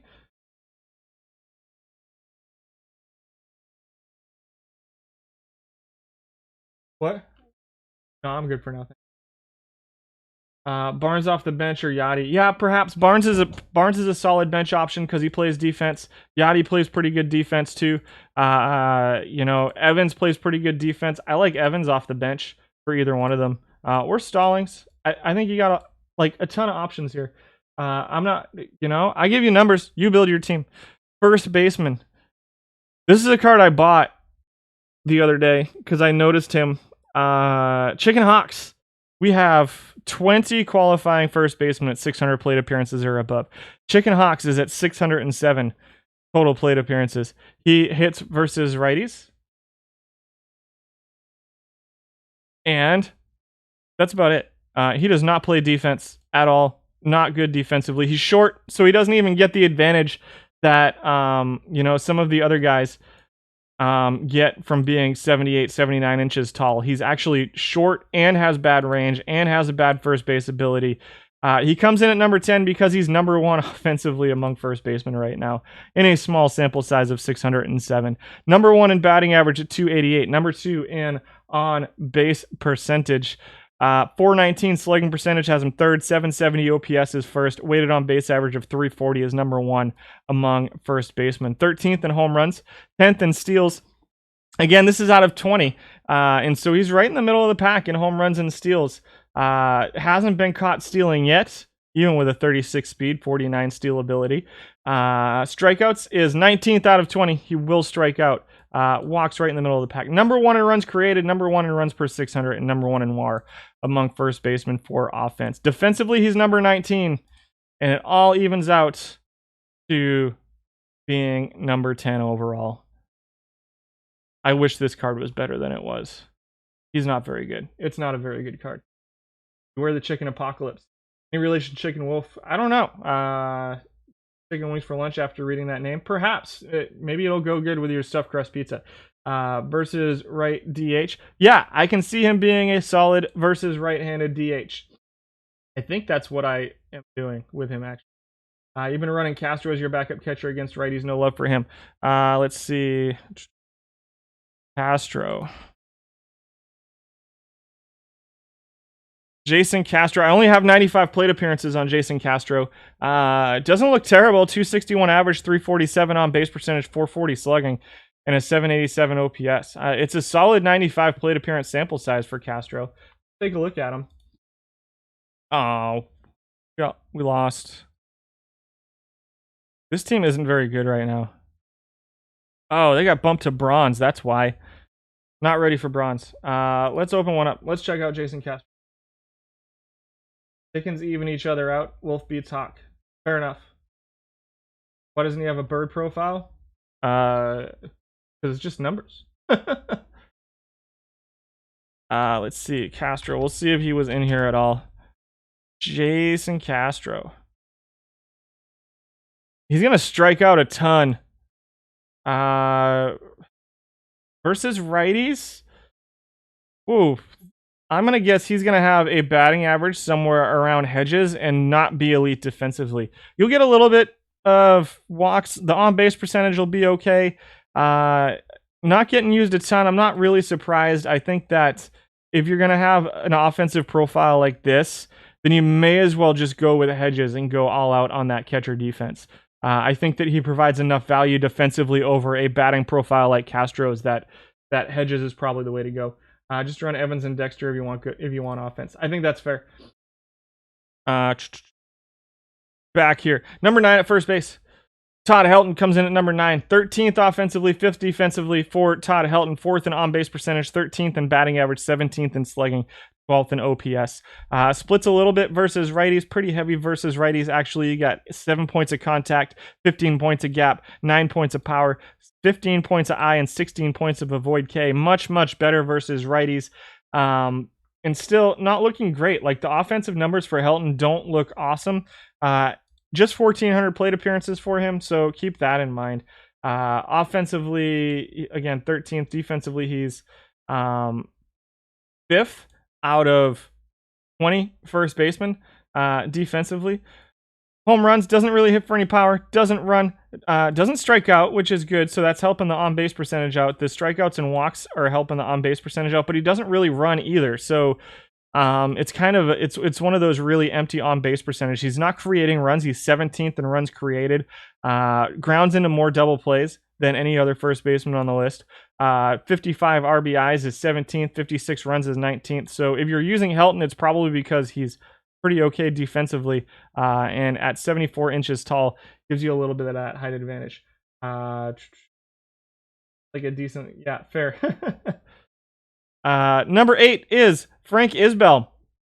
Another speed guy. I don't think he was on the list last month, if I'm not mistaken. Oh, you know what? I just realized that I covered up my first base thing. All right, that'll get fixed next time too. Beta testing this thing on you guys today. 93 speed, 104 steal, 100 base running. He's still only second among first basemen in stolen base percentage. He's 5th in stolen base stolen bases, 5th in stolen base percentage. Strikes out a bunch, doesn't really walk. Middle of the pack on base percentage, middle of the pack in basically all of these rate stats. 11th in average, 10th in on base percentage, 11th in slugging, 10th in OPS, and 12th in weighted on base average. So it kind of is what it is at that point. Not a ton of power, just 16 home runs. He is, however, 4th in runs created per 600 plate appearances as a first baseman, and is number 1 in avoiding ground into double plays. As a line drive hitter with pretty solid speed. No surprise there. 79 runs per 600 for Frank Isbell. Defensively, he's grading out about 9th. So not terrible, not great defensively at first base. And he runs 104 steal and runs. Yeah, this is your nameless poet special of the day, Frank Isbell. You used to run gross as your ace. That's fair. Number 7 is Dick Krachowski. Grading out 6th offensively, 10th defensively is Krachowski. Very low on base percentage. That's where you're losing stuff on him. But solid power, dropping 18.5 home runs per 600, which seems a little high. I would not be surprised to see that number come down a little bit. And I imagine that it's very, very platoon heavy for Krachowski. I don't think he's going to be that successful versus left-handed pitching. 6th in OPS at 729 and a 318 weighted on base average. 74 inches tall. Pretty bad range, pretty bad error rating, pretty bad first base rating. Has him in the bottom half of first baseman defensively, but number 1 in RBIs per 600 for Krachowski, and number 6 in runs created for him as well. He comes in at number 7. Are steals done because of Hedges? I don't think so. I think the elite base stealers will still be able to steal off of him. Kind of a toss. Yeah, so we'll get to pitchers in a little bit. He refused to run bottom. I think that's fair. My results since the update suggests no. Powerful. For steals, 31.79 at bats per home run for Krachowski over 5,300 plate appearances, which sounds about right. That sounds about right here. Not exact, obviously, but just bottom of the math. This is telling me 600 plate appearances. 19 per 600. You're looking at just over 30 plate appearances per home run for Krachowski, which is pretty much exactly what you have. With Hedges and hold runners max, not many attempts against me. That's fair. Number 6 is Anthony Rizzo. Not good offensively, Rizzo. I'm a little sad. I think if you can platoon him, you can coax a little bit more out of him than this, but probably not too much. A 218 batting average with a 57 avoid K and a 50 contact versus righties. I'm not too surprised about that. 16 and a half home runs or so per 600, so he does hit for a little bit of power. 308 on base percentage, 369 slugging, 15th in OPS, 15th in weighted on base average. I just want a little bit more offense out of my first baseman. Man, we've been up an hour. I'm not even through first baseman yet. We're going to start burning time. 75 inches, 65 first base rating, 52 error. Solid defensively. 5th in home runs, 9th in steals, 5th in walks as well. But even with being 5th in walks, he's still only 12th in on base percentage. I just don't think Rizzo is a great choice here. I think if you fit him on the right team where he's platooning versus righties, maybe you can get a little bit more out of him. And there are some solid lefty platoons for first base here, but it is what it is. Rizzo was great in Greece. That's fair too. And next up is Chick Gandil, who has a 251 average and a 307 on base percentage, grading out 7th offensively and 4th defensively is Chick Gandil. 88 speed, 100 steal puts him at 52 steals per 600 with an 80+% stolen base percentage. Middle of the pack in home runs with 15. That is a very high number that I would not have expected to see Chick Gandil at in home runs per 600 plate appearances. That's a lot of home runs for a guy with 59 power. Overall, 58 power overall. I'm a little surprised that the home runs are that high. It's given him a 400 slugging percentage, which is good for 8th among first basemen. OPS, he's 9th among first basemen, is Chick Gandil, coming in overall at number 5. Number 4 is my right-handed batting side of the platoon versus lefties. Jose Martinez continues to be pretty good. I account for height for first base defense, and when I first did the list this week, I realized I was really over accounting for that because Jose Martinez is like Andre the Giant tall, and so he was grading out at number 1 defensively. I don't think he's number 1 defensively, but the 78 inches does give him an advantage over some of the other guys because it is factored in very, very heavily in first base defense. Martinez will absolutely mash against left-handed pitching. He's coming out 4th offensively. 266 average, 334 on base percentage, 407 slugging, and 7th in home runs. Doesn't really run. Middle of the pack in walks, 15th in strikeouts. He will strike out a bunch for you. Does have to be platooned. You got 24 points of contact. You got 12 points of gap, 16 points of power, 11 points of eye, and 8 points of avoid Ks versus lefties. I just can't imagine playing him versus right-handed pitching. He's got to be a platoon, and with 26% of the pitchers being lefty, is it enough to get Jose Martinez on your team? That's up to you. I still like him as a left-handed side of the platoon. Number 3 is Yuli. Yuli hits very well versus righties. He's number 2 in average, grading out 3rd offensively and 6th defensively. Very, very good at both. 273 batting average for him, 328 on base percentage, 2nd in slugging, 2nd in OPS, 3rd in weighted on base average. 4th in WAR among first basemen. Again, mid-teens in home runs, so you can see a lot of first basemen right here in this 13 to 16 home runs per 600 range. So there's not a lot of separation here. 7th in steals. 15th in stolen base percentage, though, so keep that in mind. He's not going to, you can push him up just a little bit, but you're probably going to see that number drop right now. 6th in strikeouts, 7th in runs created. He does ground into some double plays, which is a little bit sad. And then 7th in runs and 4th in RBIs per 600 plate appearances for Yuli Gurriel. And again, for those who are new, I use 600 plate appearances. I know it's not an exact science, but I look at 600 plate appearances as almost a full season. I know it's like 660 or something. 162 times like 4 would be like 660 or something. But I use 600 just because it's a round number. Offensive value, he's 3rd. Defensive value, he's 6th. Catcher run save value, he's tied with everybody else at first base. So I'm actually going to, we'll leave that there for now so I don't forget. He comes in at number 3, Yuli Gurriel. You thought Gurriel was the best bronze card ever. I know I never said that. A Gurriel Martinez platoon will mash. Agreed. Number 2 is Jimin Choi. Coming in at number 2 this week, putting up the number 2 offensive value. So let me talk a little bit about offensive value and how I calculate it. I know I don't go into my formulas very often, but some of the things that I want to be calculated in offensive value, I really want what the guy does to create runs. At one point, I go back and forth. At one point, it was like purely runs created. At one point, it was just weighted on base average. Right now, the formula is factoring in weighted on base average with steals thrown in there divided by like, I want to say I'm dividing steals by like 20. So like 20 steals is worth 10 points of weighted on base average or something. Runs created is in there as well, divided by something. And then I think that's it. Let me go check.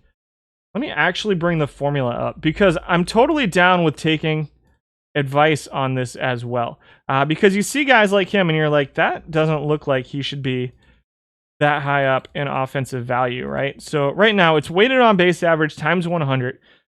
So like a 300 weighted on base average would be worth 30 points. Steals divided by 50. So 50 steals is worth 0.01 weighted on base average. Runs created divided by 25, and then home runs. So I threw home runs in there this week just because, you know, home runs are their own, right? Because home runs are automatic runs. You don't need any help to get home runs. So I know that home runs is calculated into weighted on base average. I know it's calculated into runs created, so it's probably getting double counted this week, and I'm probably just going to dump home runs right out of there the next time we do this. But that's what I'm looking at. Whoa, we froze. That's the first time today. So that's what we're looking at as far as offense. So Choi works well in your hypothetical Korean. Use the value of the difference of the rate over the average. No. Why is Choi so good? I don't know. Yeah, 70I, 73I. The on-base percentage is great. And he's hitting in the mid-teens and home runs. I think it's a solid card. So if he's not hitting home runs, he's striking out or he's walking, right? So it's 3 true outcomes. This is like a supercharged Bobby Dahlbeck right here. Not really. Dahlbeck isn't walking these days. He is grading out 8th defensively, so at first base, he's not terrible defensively. He's grading out 2nd offensively. It's pretty weighted on base. Average heavy, 334 weighted on base average. Again, the steals don't factor in, but the home runs are right now. And the runs created, he's 2nd in runs created per 600. So it makes sense that he'd be right around here offensively. And then defense, everybody at first base is kind of smushed defensively. There's not a lot of separation between defensive values. And I did that on purpose. I did that purposefully at first base. I didn't want defense deciding everything. That said, who's number 1? I have no idea. It's Wilmer Flores comes in at number 1, who could potentially be a solid left-hand side of a platoon, right? 81 power, 67 contact, 68 gap, and 80 avoid Ks versus left-handed pitching. Where is it? Here we go.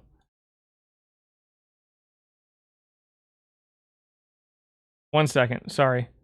I forgot I had this here and I covered it up. That's his, no, what are you doing? There. That's his previous ranking. So he stayed at 64. 81 first base rating, 75 inches tall, 51 error. He's grading out number 1 defensively. He gets a little bit of points defensively.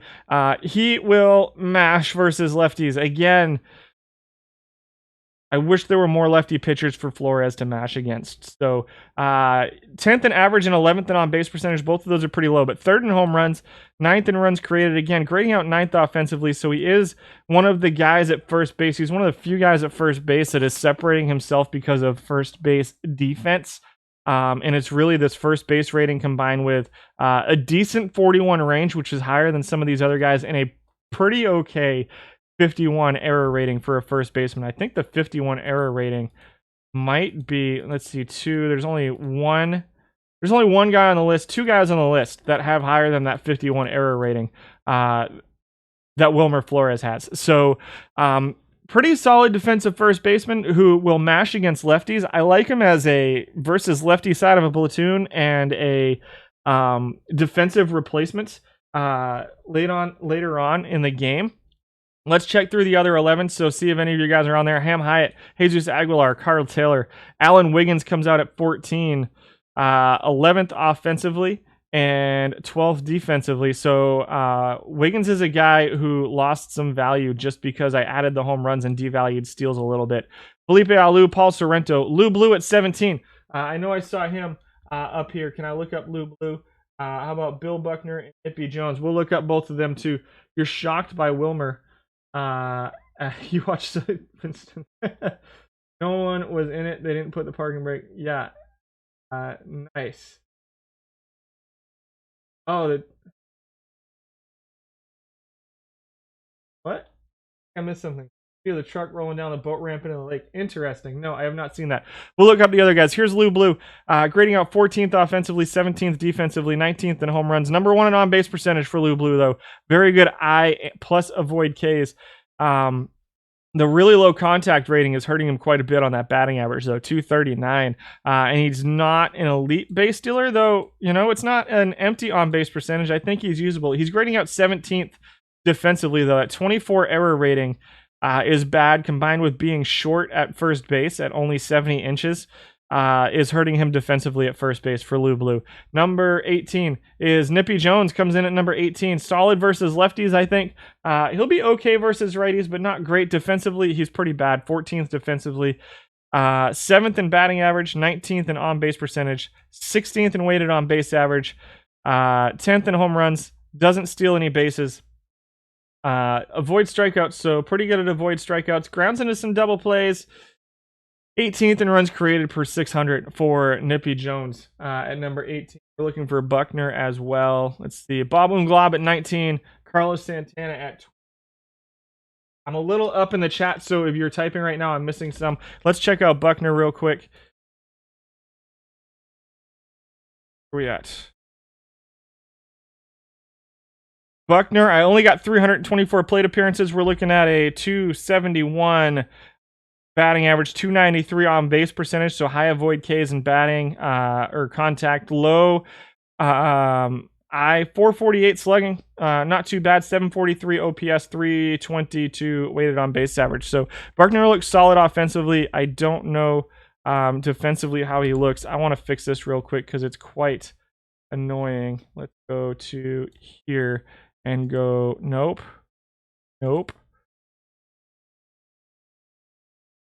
Custom.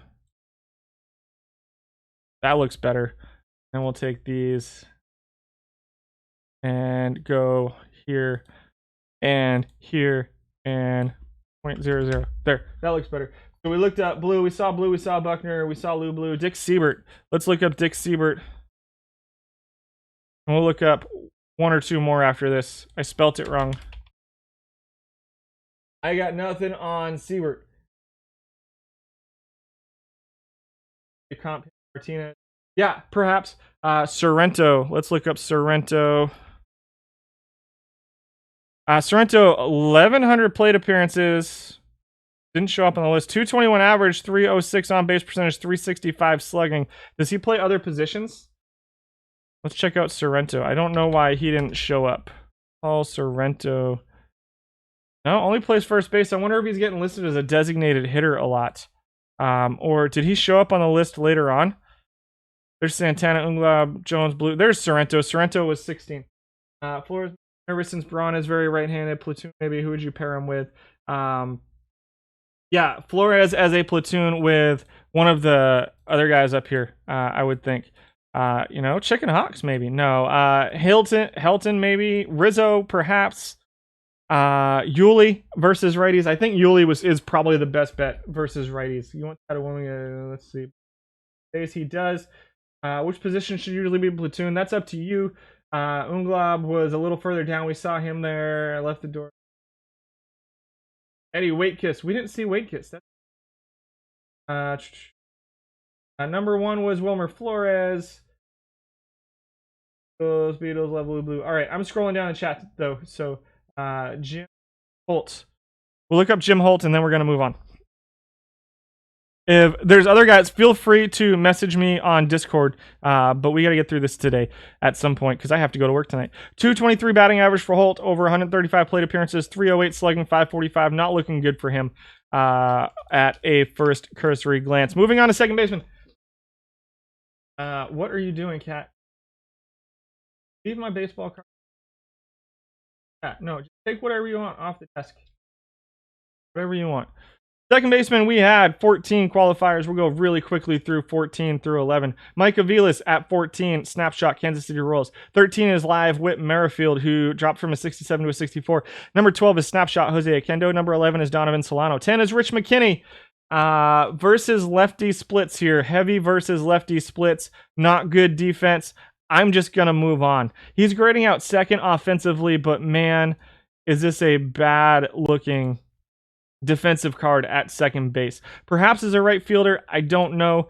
Perhaps as a designated hitter versus lefties, but I just don't think you're going to get quite enough out of him offensively to bat him as a designated hitter. This is the only place we're going to see him, as there's only 400 plate appearances missing on McKinney. Really has to be platoon versus lefties and really doesn't play defense at second base. So we're moving on. Gene Segura has almost no splits. This is your live Gene Segura, except in I. He's got 11 points of I. Everything else is within 2 points. Grading out 8th offensively, 8th defensively is Segura, 269 average, which isn't awful. 318 on base percentage is just above league average. 371 slugging, 689 OPS, and a 306 weighted on base average are all top 10 among these second basemen. A guy who can play every day, which is nice. 7th in runs, 5th in RBIs, 8th in runs created per 600. Not a ton of home runs here, but right in the middle of the pack among second basemen. Not a ton of steals, but right in the middle of the pack among second basemen for Segura. You're tired of using him at third. He's not great defensively at second. I think I prefer him at third, but I think you can probably get a little bit more offense out of your third baseman as well. He was debating him as a part-time third baseman, perhaps. I agree he makes a better third baseman. Moving on to number 8 is Luigi Orem, who's grading out number 1 defensively at second base, but grading out really bad defense or offensively at second base. 14th in batting average, slugging, and OPS, and 12th in weighted on base average. Does not make up for it by stealing bases, only 2 steals per 600. 11th in stolen base percentage, even while not running the bases at all. Doesn't hit any home runs, doesn't really drive any runs in or score runs, and is 14th in runs created per 600 plate appearances, over 1,300 plate appearances as a second baseman.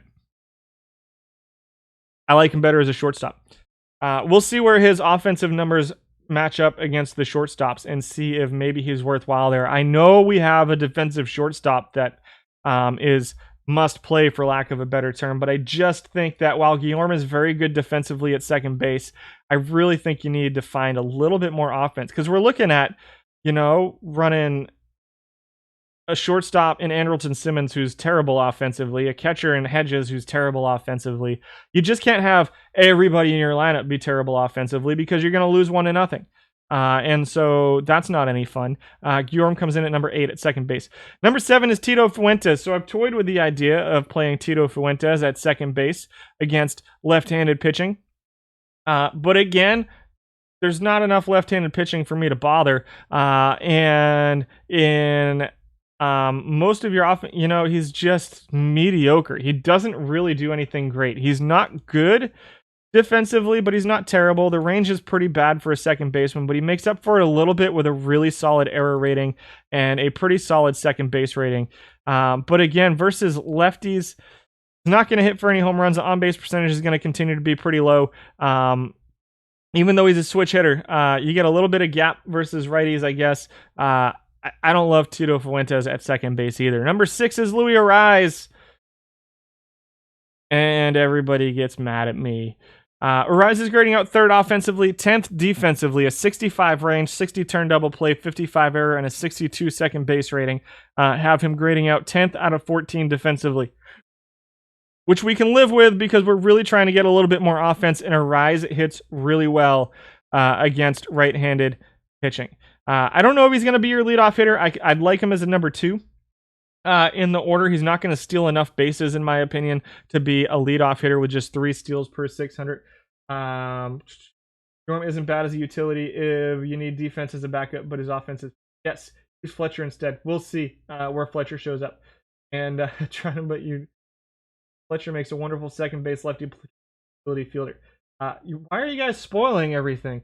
Arize is number one in your heart. Arize too low. I agree. I think this is a little bit low for Arize. And again, with me redoing everything, I'm probably going to need to make some adjustments on how heavy defense is weighted because that's where he's dropping down. Although he's not dropping him too far. He is grading out only third offensively. But that said, if I take home runs out, he automatically moves up higher on the list. And so that's something to keep in mind too. I'm pretty open about the fact that my formulas sometimes get flawed when I'm making adjustments to them, and I feel like it's a little bit flawed today, but I'm not going to change it in the middle of this stream.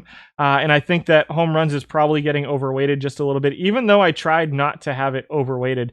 I tried really hard. Like, I'm dividing by a lot to try to not overrate home runs too much. But I think Arize is a really, really solid option. He is the number one most used guy at second base. Almost all of his plate appearances are as a second baseman because he does leave something to be desired at all the other positions he can play. But what's awesome is if you're looking to platoon him, he plays other positions on his days off too. So he can be a platoon / utility guy as well. I really like Arize. I think I wouldn't go so far as to call him a must-use card in the format, but he's pretty close to as close as they come. Number 5 is Nick Madrigal. Splits a little bit versus lefties. It's not super heavy. It's not nearly as heavy as his gold future legend card. He grades out 5th offensively and 7th defensively. A little bit better defensively than Arize, but a little bit lagging behind in some of your offensive stats. Specifically, on base percentage is pretty low for Madrigal with the low I. Also just got traded to the Cubs, so Cubs fans should be pretty happy about that. I think he's going to be a monster here in a couple years. Is Nick Madrigal. A 287 batting average is good. 321 on base percentage is not bad, but it's not 356. Right? 386 slugging, 707 OPS. Plays second base, doesn't really have the utility that Arize does either. So with the relatively heavy splits versus lefties, moderate splits versus lefties, I lean Arize over Madrigal just because of the utility that Arize gives you. He's the heavy side of the platoon, and he plays a whole bunch of other positions too, as opposed to just a mediocre or bad shortstop, depending on what you consider a 63 range and a 51 shortstop rating. Not unusable by any means, but super excited about the Madrigal trade in real life. For sure, I like it. Arize is part of your dilemma at second base, third base outfielders. That's fair. We as a community overvalue his real world worth because of what ratings are with the game. That's fair too. But I think he's a pretty solid. He's going to be a pretty solid player in major leagues too. Not quite there yet, but I definitely agree with you on that a little bit. Hassan Kim comes in at number 4, grading out 7th offensively and 4th defensively at second base. This is a card that I've really wanted to be better than it is just kind of there. He does give you some power that some of the other cards on the list don't give you, and he's got some utility as well with a 51 third base, 55 shortstop, 72 second base rating. It looks like he's getting some use as a third baseman. There's 5,700 plate appearances missing here, and so definitely getting some play as a third baseman, I think. Only 4,500 plate appearances here as a shortstop. The third most used, or second baseman, sorry. 12th in average, 12th in on base percentage out of 14 is not great. The slugging, even with being number 1 in home runs, his slugging is pretty low at just 369, right around league average. Runs a little bit, 17 steals per 600. Stolen base percentage isn't great. 14th in strikeouts. He's going to strike out a bunch. We'll see where he stacks up among third basemen. I don't know that bat's gonna be great at third base, but he provides some utility. And again, I lean Arize versus righties, and right now, I really think that it's got to be Fletcher. We'll see where he shows up. Jeff McNeil comes back though. What are we getting out of McNeil? McNeil giving us the number 1 offensive value at second base. Number 13 defensive value at second base. I don't know that I could play this at second base every day versus righties, but he's going to hit versus righties. 4th in average, 2nd in on-base percentage. Number 1 in slugging, OPS, and weighted on-base average is McNeil at second base. Only 779 plate appearances at the position, though. So we're going to look at it. at we're going to look at him at his other positions. Probably see him at right field, probably see him in left field. I think right field is probably where I lean towards him. So I still think it's Arize here at second base versus righties. Number 2 is Fletcher versus lefties. This is probably your utility guy / platoon second baseman versus lefties. Love it. I think he's the perfect complement to Luis Arize at second base. Currently a 283 average, 322 on base percentage. Just had almost a 30-game hit streak in real life. Bounced up from a 65 to a 68. I'm a little surprised David Fletcher hasn't gone silver yet. A little bit surprised that he hasn't bounced all the way up to silver. He's had a pretty solid season, but 307 weighted on base average is kind of low. It's right around league average. But with that average and on base percentage, it's a very singles, very doubles heavy kind of weighted on base average, and the fact that he doesn't walk is hurting him in that weighted on base average as well. He is just grading out 9th offensively among second basemen, but he does give you good defense, has a lot of utility, and I think him and Arize make a really, really solid complement to each other. How am I determining positional? It's not card position, it's what they're listed at by their team. Cat, get off of my camera. Hey, go away. I'm sorry if I'm shaking. The cat is up against my camera. He home run. Get off of here. Are you serious? I'm not looking for you to fight back. I'm looking for you to go away. Bro. You're about to get put outside and have the door get shut. So it's graded by what they're listed at by whoever's playing them. Obelix. He home runs about as well as Ozzie Smith. Yeah, not a lot of home runs here. He's I think this and Arize are probably the two to go with here. Number 1 though. So this card showed up this week. He stayed a 69. He's a switch hitting second baseman. Pretty solid defense for Taylor Walls. And really, I don't know what to think about this card. So he dropped a 253 average. Gives you a little bit of power that the other guys don't get here at first base. He runs better than some of the other guys, although his stolen base percentage, you're going to want to be careful because that 23 points between the speed and the steal that's a significant gap here for Taylor Walls. That's a pretty big gap. A 312 weighted on base average has him 5th among second basemen while playing a pretty solid second base as well. Also gives you utility, can play second base and shortstop. So if you're looking for a guy who only, a guy who's just going to be a backup, if you're trying not to platoon at second base and just looking for a backup second baseman / shortstop, maybe Taylor Walls can do that for you. 3,700 plate appearances is not a super small sample size either. His stolen base is crap. He gets caught too much. I agree, Nameless Poet. I absolutely agree. He's not a great, but he is a very good base runner as well. So keep that in mind too. 89-81 still a little bit concerning, but it is what it is. Again, the 54% stolen base percentage is not great. If I went with net steals, if I went back to net steals, and that's probably why he wasn't showing up before, then this drops down to probably like 5. And he loses some of that value there, which let's see. So who was number 37 points for number 1, 35 points. But it's not a huge difference. I devalued steals by quite a bit.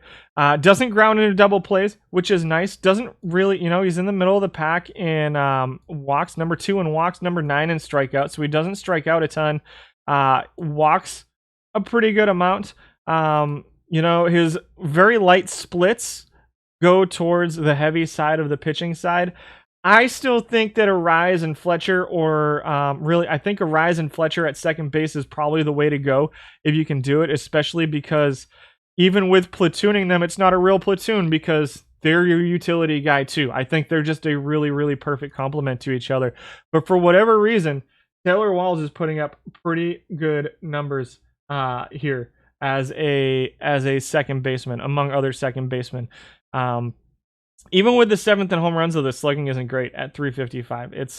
He kind of is what he is at second base. And so scoring 67 runs, again, 2nd in grounded double plays and 7th in runs created per 600 as a second baseman while playing pretty solid defense I don't think it's an unusable card. I do still lean Arize and Fletcher, but I don't think Taylor Walls is unusable. I don't think Madrigal is unusable either. If you're messing around with him right, and Kim as a utility guy doesn't look too bad either, nor does Segura, but I really kind of lean Segura at third base. We're gonna move on real quick. Second base and bronze first. Agreed. Yeah, so no way that Walls can play for you over Arize Fletcher. I kind of agree, Hero Driver. Pete Rose comes in third. 10th, sorry. Wow, at third base. Second offensively, 14th defensively out of 14 guys. Let's go through 14 through 10 real quick. Jack Dunn at 14. Everybody is sad. Jack Dunn runs bases, but that's about it. 13th is Tommy LaStella. 12th is Pinky May. And 11th is Lenny Harris. Pete Rose at number 10 because he is all bat. He is really bad defensively, but can be a DH. You'll notice here, we have a button here. We're going to talk about him when we hit DHs. So there you go. Pete Rose comes in at number 10. I'm not going to talk about him right now. We'll talk about him later. Maybe as the backup's backup, perhaps. Chico Walker comes in at number 9. This is a card I can't remember seeing before. 11th defensively, 5th offensively for Chico Walker. Number 3 in runs created at 74.62. Number 5 in weighted on base average. And runs the bases pretty well. 29 steals per 600 with an 81% stolen base percentage. Those are solid base running numbers there for Chico Walker. 322 on base percentage, 257 batting average. Right in the middle of the pack.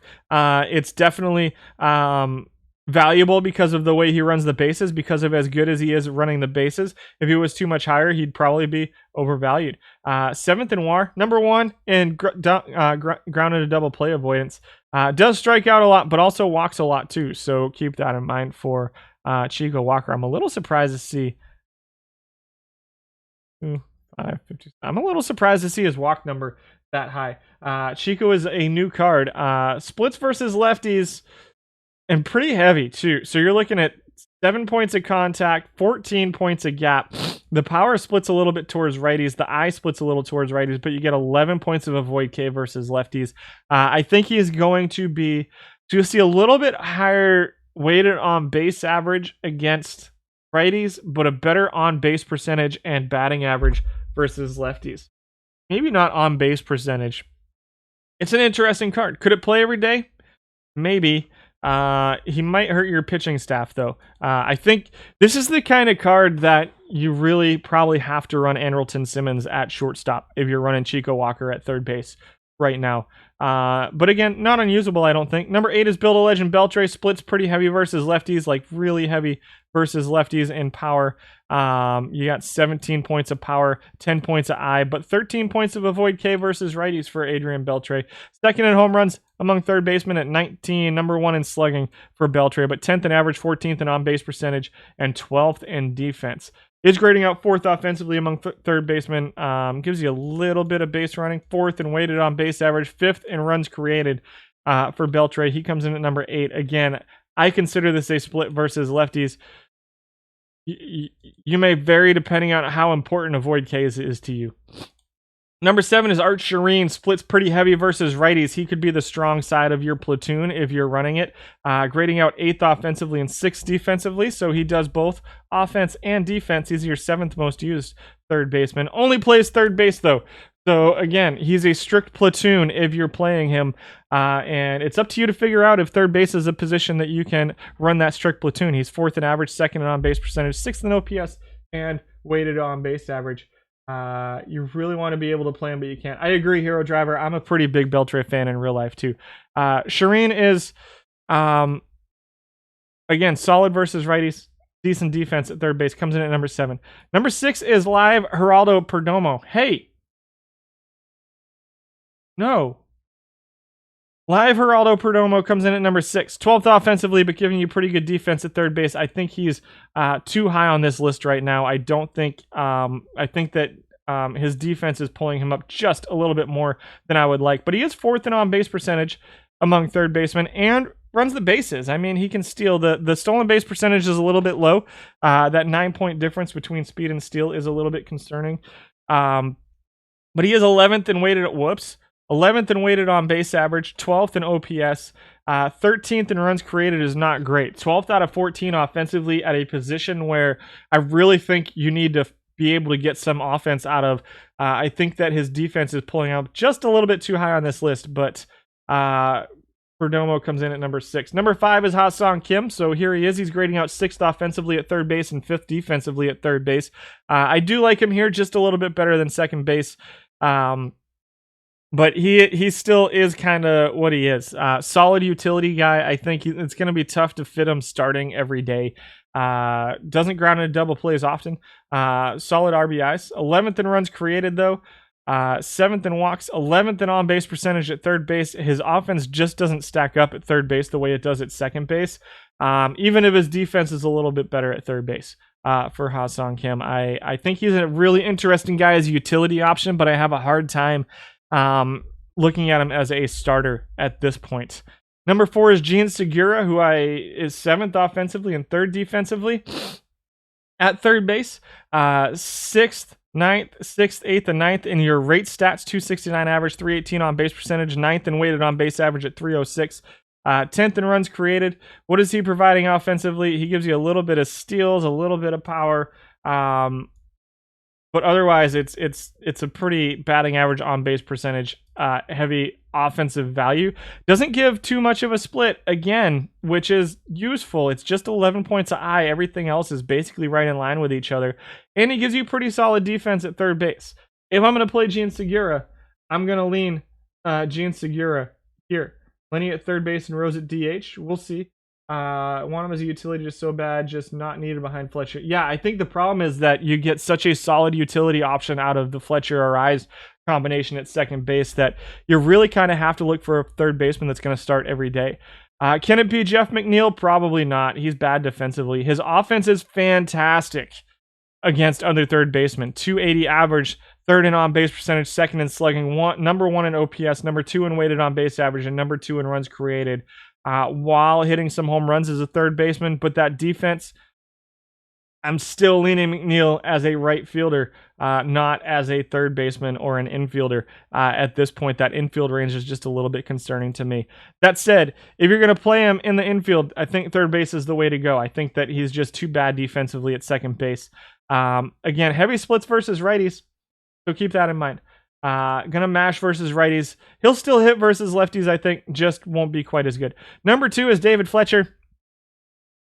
Yeah, 13th offensively, but grading out number 1 defensively at third base.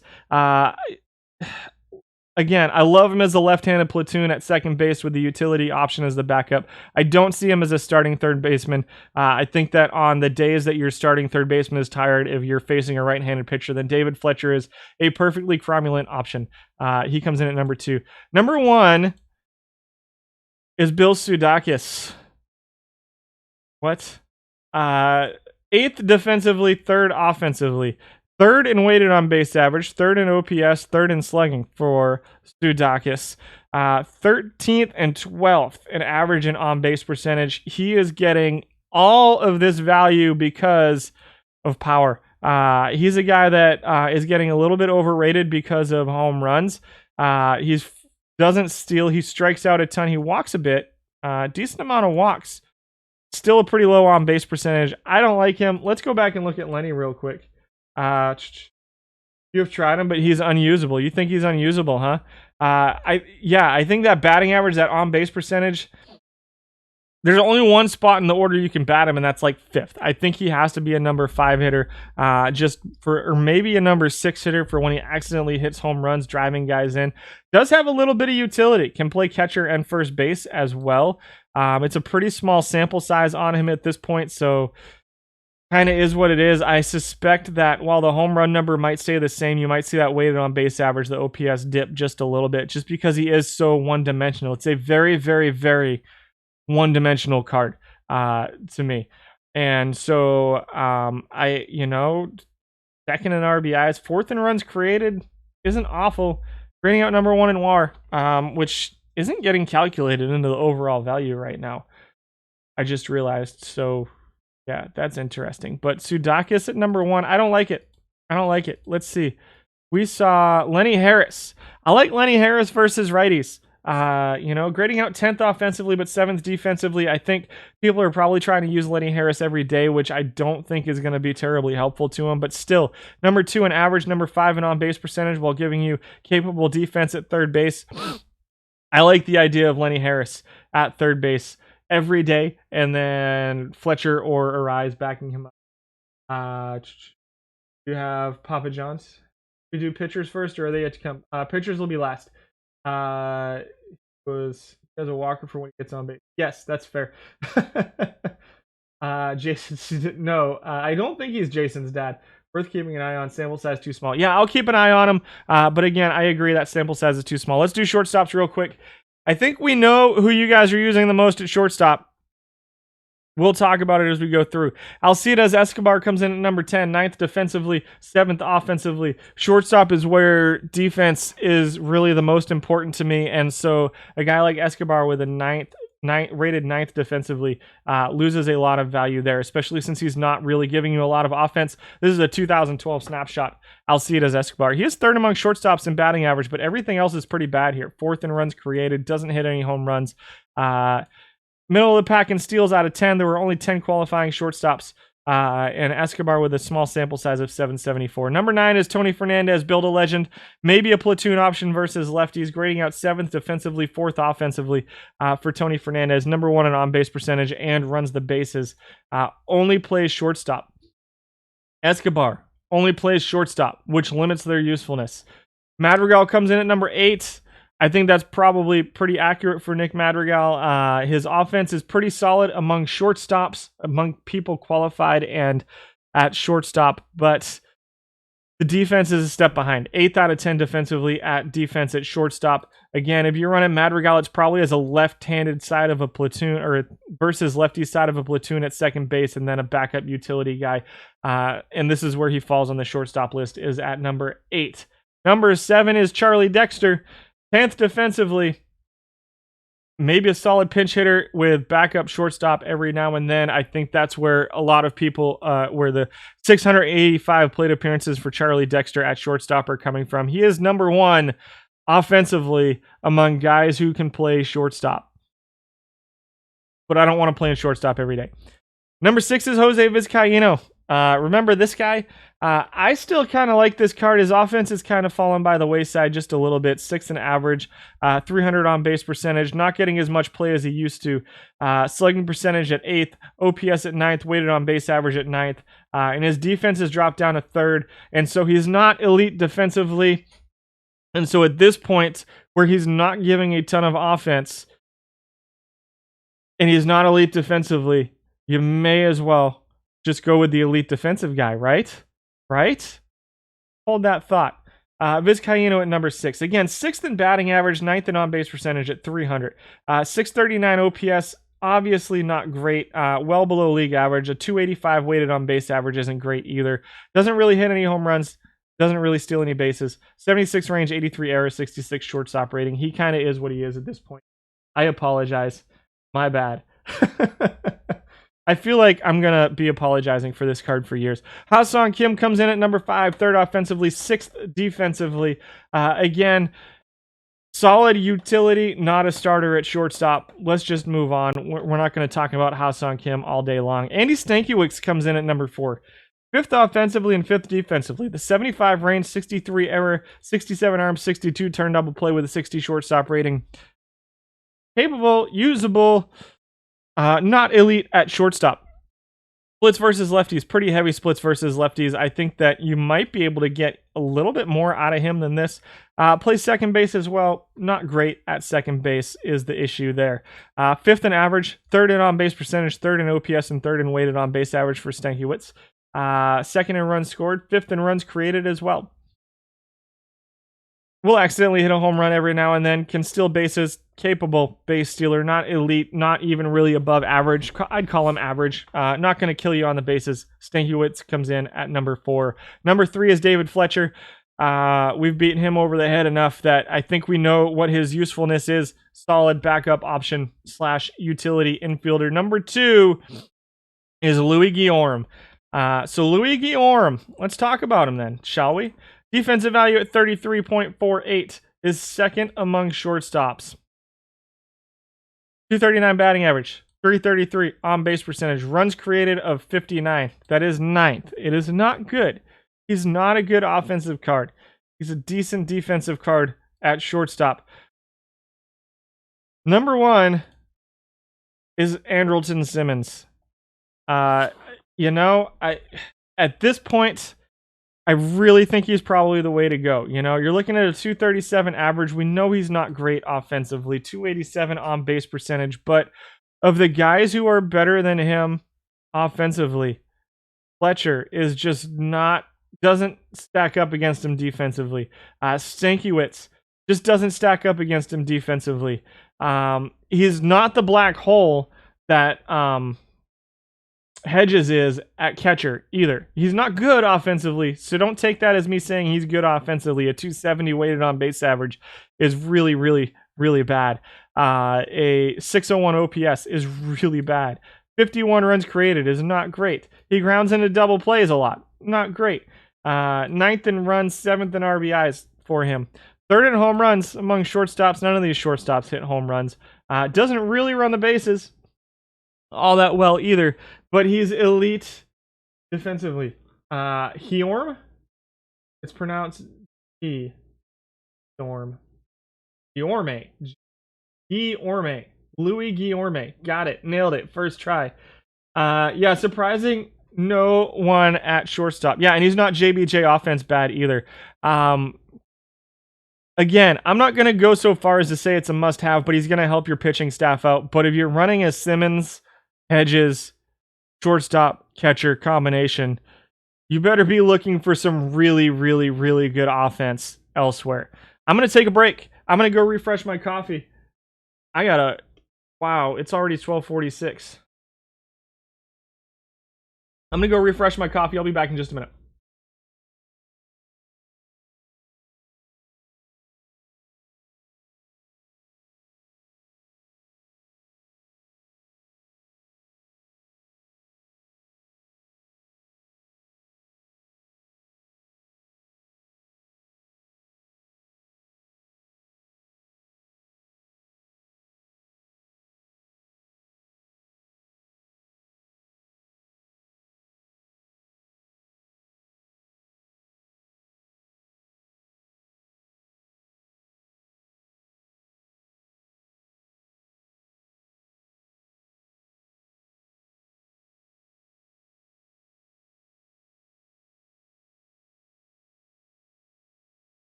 I'm back.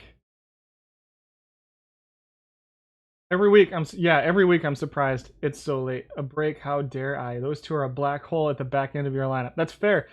As long as there's a cat. The cat is gone. He went out the door as soon as I went through it. It wouldn't be so late if I weren't so informative and helpful. That's fair. I have to try to fit gym time in before I go to work today, though. So you don't think Hedges is anywhere close to a required play? I agree. I like Evans and Ruiz. But I'm not going to tell people they're wrong for playing Hedges either. It really depends on your team buildup.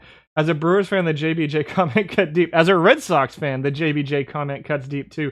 I'm a big JBJ fan. I enjoy him. He's having a really bad offensive year this year.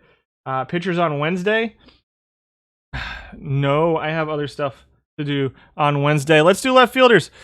Kyle Isbell comes in at number 10. We had 16 qualifiers. You know what? Let's just do this.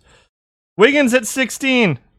Wiggins number 1 in steals, number 6 in on-base percentage. Perfectly capable offensive card and base runner. Not good defensively, 16th defensively, and doesn't do anything besides run the bases. George Case at 15, very surprising to me. Very good base runner. 8th in home runs, still grading out 9th offensively, 12th in weighted on base average, but is pretty bad defensively too.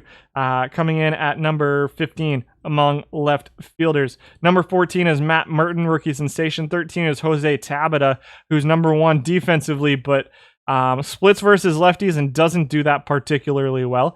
12 is Arize, coming in at number 12 in left field. 9th defensively and 10th offensively, just showing you that maybe that offensive utility doesn't quite extend all the way to positions where you need more offense than second base.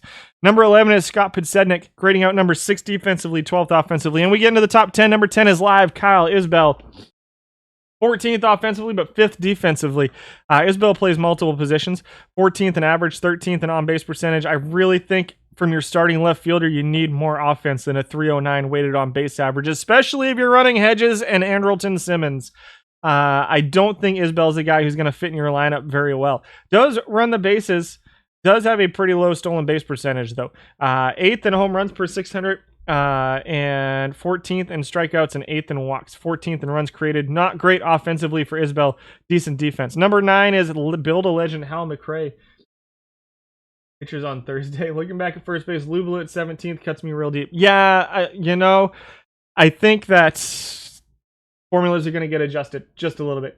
We'll always have pre-All-Star JBJ of 2016. When JBJ is hot, he is one of the most valuable players in the league. The problem is it's August and he hasn't gotten hot for the Brewers, but they're still in first place. So, I mean, they're absolutely dominating that division. This will be in Discord, but not today. I have to finish getting that part of the slideshow back together. Your left first baseman wasn't even ranked, but you got Paxton every other tourney yesterday. Nice. Who's your versus left first baseman, Jim, if you don't mind telling us? He's only hot for like 2 months a season. Yeah, and so stands to reason that now would be the time he does that, because it's been 4 months. McRae at number 9. Not great defensively. Pretty good offensively, especially against lefties. 7th in average, 8th in on-base percentage. 13 home runs, has him 3rd among left fielders. 15th in steals, but number 1 in stolen base percentage. Somebody's being smart with him. 331 weighted on base average. 3rd in runs created at 77 for Hal McRae. Number 8 is Oscar Hernandez. So I'm going to be honest with you guys. This card popped up. He dropped from silver to high bronze. And I posted an image of this part in my Discord the other day saying, yeah, this is what I'm working on. And it was Oscar Hernandez. This dude hits bombs. Isn't great defensively in left field. We're going to see if he shows up in right field. He might show up in right field. I'm not going to lie. I like him better as a right fielder. The 60 range, 65 arm, 61 right field rating if he's going to start. Splits a little bit versus righties. 9 points a gap is pretty significant. The 4 points of avoid K to go along with it, 2 points of contact. The 81 power, 82 power versus lefties is about even. But 410 slugging percentage is number 1 among guys qualified at left field. I think we're going to see him on the right field list. So not a high batting average, kind of similar to the third baseman we saw. He's just going to hit bombs. I forget his name right now off the top of my head. Mickey Hatcher comes in at number 7. Grading out 3rd defensively, but 15th offensively. Weighted on base average of 309. Does not have any power. Does not walk ever. But number 1 in strikeout avoidance among left fielders has given him a solid 276 batting average for Mickey Hatcher. I know the on-base percentage is pretty low, but it's a very, very batting average, singles and doubles heavy kind of on-base percentage. Doesn't run at all. 5.66, just doesn't run. Still has a 79 outfield range. Pretty solid defensive card for a guy with 5 speed in left field. Also plays some first base. But splits versus righties, that's nice. Solid batting average, but that's about it. Number 6 is Felipe Allu. Hits very well versus righties, grading out 8th defensively among left fielders. I like this card quite a bit right now. Only 602 plate appearances as a left fielder. I think a lot of people are using him as a designated hitter. We'll see where he shows up there. I don't know if he will. 268 batting average, number 1 in slugging percentage, 5th in OPS, 8th in weighted on base average, number 2 in home runs. Rich Martinez for Flores now because of you. Congratulations. What is average home run? 600 for bronze. It's right here. It's 8. League average is 8 home runs per 600. But keep in mind, that is among all hitters, not just the hitters getting qualified. So there's probably some pretty terrible hitters on there as well. He's an advanced to runners kind of guy. Yes, been using Hatcher yourself, getting 289 out of him and one of the best avoid K players on the team. You use Allu sometimes as a first baseman. I can see that too. I wouldn't hate him as a first baseman. He didn't show up on that list, I don't think. I can't remember if he did show up on that list or not. But offensively, he's grading out 7th among left fielders. Pretty solid option versus righties, I think. It's a pretty solid bat. And has some utility on his days off, you know. If you're going to use him as a left fielder versus righties or a first baseman versus righties, I would not use him as a center fielder. Personally, I don't remember seeing him on the first base list. He might have been back outside of the top 10. Number 5 is Davy Jones, another option versus righties. This has been my platoon for a little while. Grades out 7th defensively, 8th offensively right now with a 266 average, 367 on base percentage. Is really good, especially when you consider how much value he gets out of base running. 70 steals with a 76 stolen base percentage is absolutely elite. For use Allu at center field. No. What is that no, I have my own personal Discord. It doesn't pop up in here just because I don't have the chatbot active here. You can find it, I think it's on my personal channel, but I haven't streamed on my personal channel in a while just because, you know, life and laziness, I guess. I'll get it to you. Message me on Discord, and I'll get you an invite to that personal channel. Davy Jones versus righties, solid option in left field. Number 4 is Tim Raines, also a solid option in left field versus lefties or righties, but really more of an offensive player. 12th out of 16 defensively in left field. Only plays left field, kind of a designated hitter slash backup left fielder. I think he's not a great defensive left fielder. The 16 points a gap is the most significant split. 3 points of I versus righties as well. He's going to be a little bit better versus righties, but he'll still hit versus lefties. You're just going to lose a little bit of weighted on base average, a little bit of slugging, but not a ton. It's number 1 in OPS, number 1 in weighted on base average, but it's very singles and doubles heavy weighted on base average and OPS, and an on base percentage heavy OPS as well. It's not a huge slugging percentage as he only hits 6 home runs per 600. Runs a little bit, not terrible, not awful base runner, not great, but definitely dragged down a little bit defensively as far as left fielders are concerned. He comes in at number 4. Raines is your DH. I don't think that's a bad option. You have Raines DH versus righties and left field versus lefties. Lefty starters are rare enough that you don't mind it so much. I think that's a fair option too. When you use him, it's typically backup outfielder. Lee McGee comes in at number 3, grading out 10th defensively, 2nd offensively. Unfortunately, splits a little bit versus lefties, but it's not much. I know you see the green with the bronze here, but it's only 2 points. It's 2 points of contact, 2 points of gap, 2 points of power, 1 point of I, and 1 point of avoid case. Lee McGee also runs very well. 12th in average. The average is a little bit low, but the on-base percentage is pretty good at 340, number 7. The OPS of 732 is pretty solid. 12 home runs per 600 for McGee at this point as well. Is pretty good. He's 4th among left fielders in weighted on base average, which is pretty solid to go along with the guy who runs the bases pretty well. Unfortunately, he's not very good defensively. 10th out of our 16 left fielders defensively, which is dragging him down just a little bit from number 2 to number 3, but he's a very, very solid. Thank you for the follow. War Ready Vet, much appreciated. 55 left field rating isn't great. And if you're actually a vet, thank you for your service. I am too, retired, but someday you get there and you get to do this for your life, and then go and be a usher at baseball stadiums. And yeah, good sack bunt, decent bunt for a hit too for a guy with 89 speed. So Lee McGee, I think, is a very usable guy in left field, very usable as a bat. You know, there's probably better options. There's probably options out there, but I don't think I could fault anybody for using Lee McGee at this point either.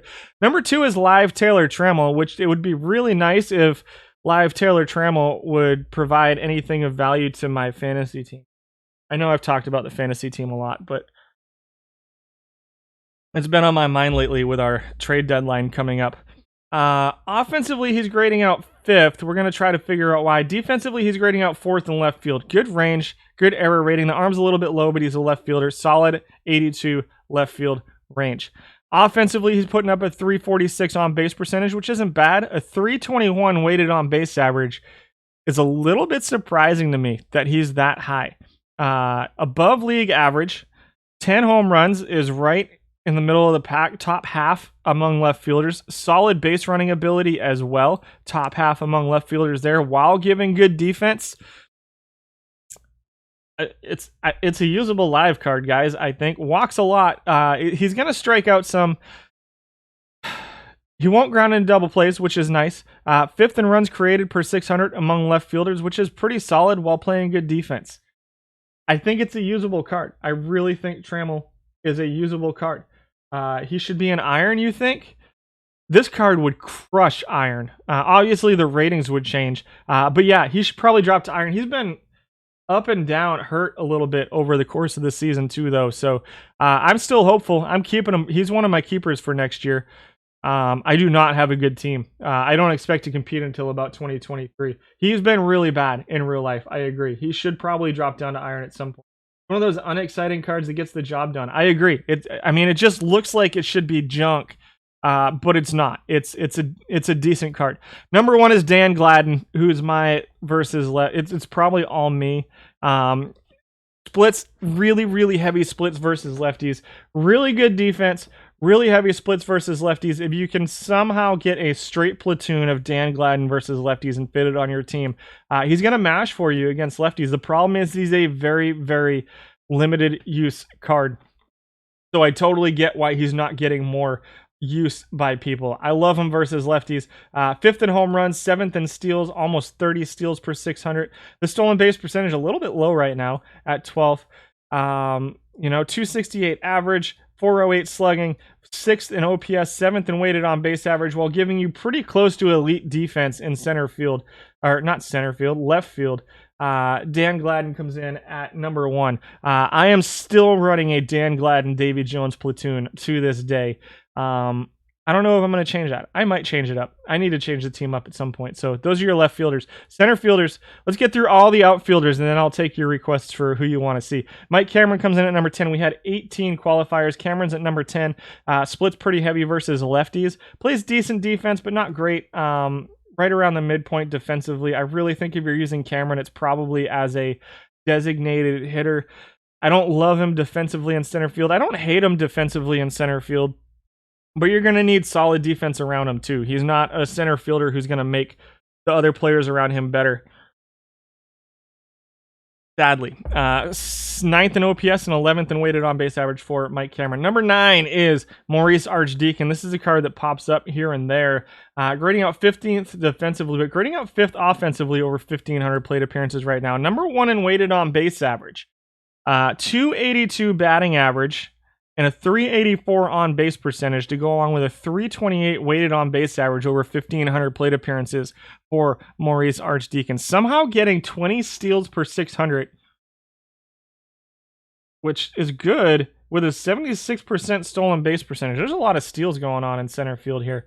Unless I messed up a formula somewhere, which is entirely possible as well.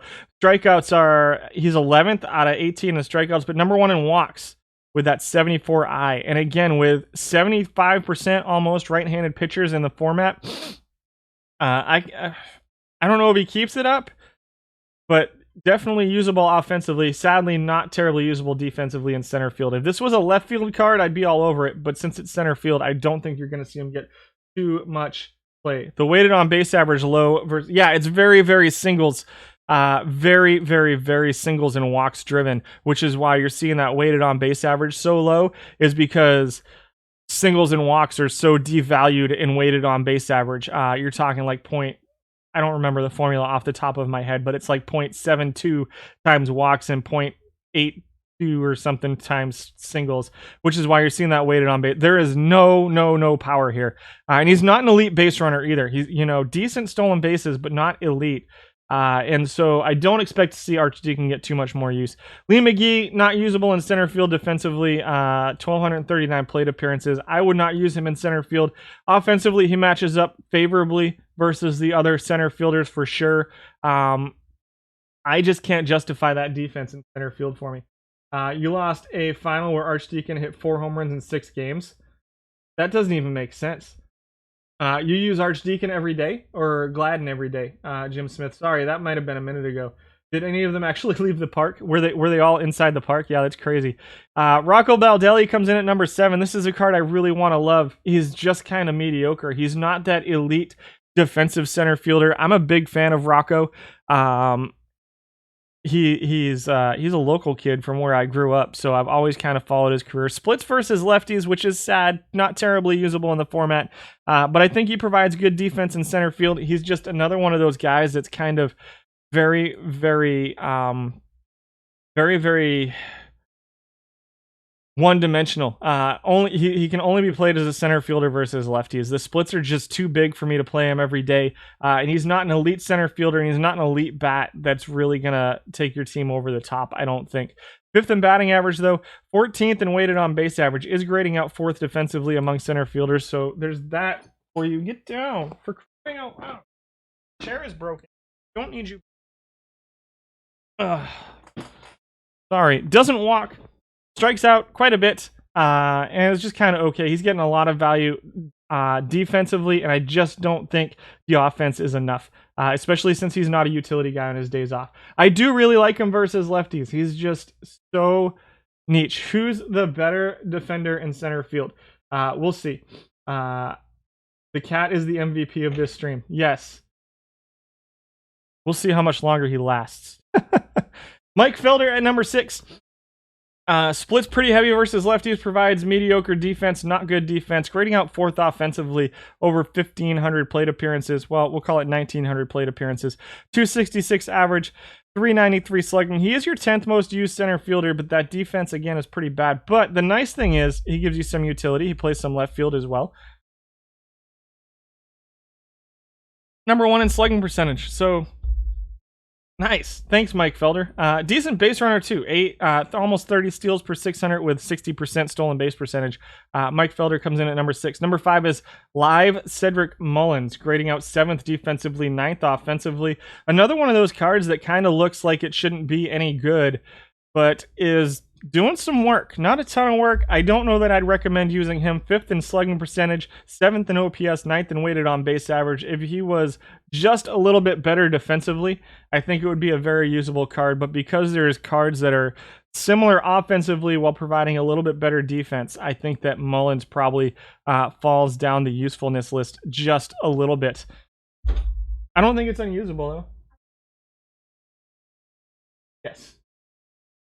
Number 4 is Taylor Trammell, who we just saw in left field, showing up number 2 offensively in center field, not good defensively. I think left field is probably where he needs to play if you're going to play him. But again, kind of getting stuff done. 321 weighted on base average, 346 on base percentage for Trammell is not terrible. Thank you for the follow, Vindicator 4. Number 3 is Manny Margot, who's one of those guys that's better defensively than Rocco Baldelli. And the guy that's getting used the most right now, 16,000 plate appearances, providing something resembling offense for you guys in center field. Very good defensively, 89 range, 57 arm, 73 error with a 75 center field rating. Is perfectly okay in center field. Splits versus lefties, it's a little bit of power versus righties, 10 points of I and 6 points of avoid K versus lefties, though. So good base runner, decent base runner, 13th in steals per. Where are all the guys that steal bases? Crazy. OPS of 658, weighted on base average of 293 is pretty bad for Margot, though. The stolen base percentage at 63% is kind of sad, too. I'm a little surprised to see it that low. But you know, he kind of is what he is. If you're using Margot, it's probably for his defense anyway. So there's that. Number 2 is Alex Verdugo, grading out 6th defensively. I like him better as a right fielder, so much so that I think I'm going to skip him for now. I got to talk about him now because he's here at number 2. Solid numbers versus righties. 260 average, 326 on base percentage, 4th in OPS at 710, 4th in home runs.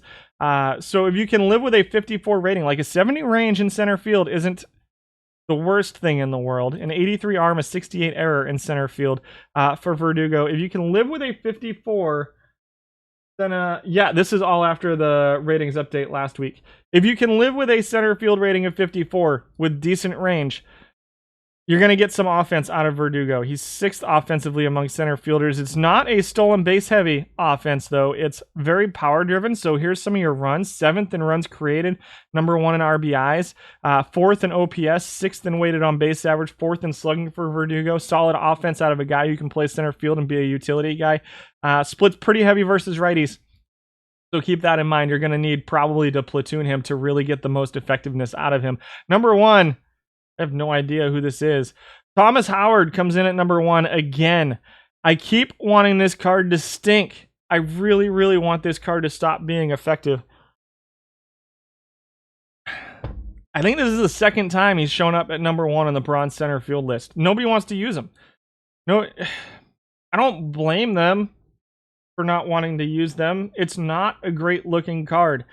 295 average, 337 on base percentage, 725 OPS, 321 weighted on base average. We're going to go back through the 10 through 18 guys as well. Number 1 in WAR, 74.32 runs created while playing defense. 71 range, 56 center field. I mean, he's just as good as Verdugo in center field with a little bit more offense versus righties, I think. Margot's been your utility. Margot is the outfield version of Fletcher. I agree. Pro tip for new players, don't play Thomas Howard at center field. I kind of agree. But his offense doesn't match up in left field or right field. I think he's an interesting utility outfielder. I keep wanting this card to stink. I really, really want this card to not be very good, but it just keeps being pretty good. Charlie Dexter at number 11, number 3 offensively, 17th defensively out of 18. Number 12 is Bill O'Hara, who's 15th defensively and 8th offensively. JBJ comes in at number 1 defensively. JBJ comes in worse than Austin Hedges offensively. If literally all you want out of your center fielder is defense, JBJ might be the way to go. I will say this. If you're running Jackie Bradley Jr., Andrewton Simmons, and Austin Hedges, good luck. I hope I get to face your team. I mean, that's a lot of not offense. Number 14 is Joe Birmingham, who's grading out 8th defensively and 13th offensively. Kiermaier is your number 2 defensive player. A little bit better than Jackie Bradley Jr. offensively. Little bit. Jumps a lot. Is what I get out of Kevin Kiermaier. Not getting used a ton. Only 1,300 plate appearances for him. Didn't even make the top 10. 16 is Ryan McKenna. 17 is Al Gianfrido, who looks pretty good versus righties. Not great defense. And number 18 is Hugh High. 12th defensively, 16th offensively. Simmons, Hedges, JBJ, supermassive black hole of the batting order. Yes. Such terrible. Yes. Bad on JBJ. Joe Birmingham. We just saw right here. Grading out 13th offensively, 8th defensively. Remember last year when there were like guys who could play defense in center field that could hit too? Well, no. That wasn't really a thing. Those are your center fielders. Let's get through the right fielders. We had 16 qualifiers. I'll go through 11 through 16 real quick. Pafko at 16. 15 was Unglaub. 14 is Ollie Brown. 13 is George Case. Sad. George Case is just really bad defensively. Pretty good bat for George Case. Very good base runner. Just doesn't fit anywhere defensively at this point, I don't think. Darrell Hamilton at 12. Carl Taylor at number 11. Number 10 is Whit Merrifield. Live Whit Merrifield. Solid utility player. Plays some second base, some right field, some center field. Grades out 5th defensively in right field, but just not enough offense for me. 15th in weighted on base average, 14th in OPS, 15th in on base percentage, and 11th in batting average. I just need a little bit more than that offensively out of my right fielder. Number 9 is Bill O'Hara, who's 8th offensively and 10th defensively. Weighted on base average is 10th. OPS is 10th. 12th in home runs, does have 74 steals per 600 plate appearances. I think we saw him in left field as well, if I'm not mistaken. Maybe in center field. A little bit more favorable in right field than he is in center field defensively. Pretty okay offensively. I like the O'Hara card because it does a couple things. It gets on base. It steals pretty well. It walks. I mean, it's not that empty on base percentage. He's an interesting option to me for like a number 1 or a number 9 hitter. Just go for those 1-0, 2-1 wins with JBJ, Simmons, and Hedges. Those are stressful, man. Your Hughes on first, starting McKenna right now. Talk about a discount center fielder. Perhaps them and 6 power bats and pray for solo home runs. Perhaps. The spreadsheet is not available to download right now. The spreadsheet won't be, but the lists will be on Discord later on. It'll probably be later in the week, though. It won't be today. Just a little bit too busy today. Right fielder, number 8, Pat McNulty. 3rd offensively, 14th defensively. Those are pretty solid looking ratings versus right fielders. Only 815 plate appearances, so small sample size. Mid-teens in home runs, 324 weighted on base averages, 3rd in runs created among right fielders right now, 2nd in runs, 2nd in RBIs. Number 1 in on base percentage, sadly does not run the bases much. Only 8 steals per 600 with a pretty bad stolen base percentage for McNulty. 259 batting average is not great. You know, it kind of is what it is. Don't love it. The weighted on base average is good, though, versus righties, splits versus righties. I don't know that I want this guy playing right field 4 out of 5 games, though, if I'm being totally honest. Number 7 is Harold Baines. Another guy I don't know that I want playing right field 4 out of 5 games. Luckily, he splits versus righties, sadly. 9 points of avoid K, 8 points of I, 11 points of power. And 10 points of contact with 12 points of gap going towards lefties.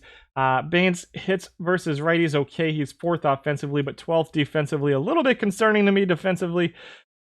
But it's right field, so it's up to you if you can live with that. Baines looks more interesting as a designated hitter to me than as a right fielder. Yeah,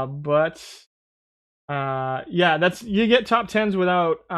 it's the top 10s. The stats aren't on the Discord, though. Usually that would just be too big of a sheet. Put O'Hara in center field and give up on defense. I don't hate that idea. No point. Yeah. McNulty is not good looking.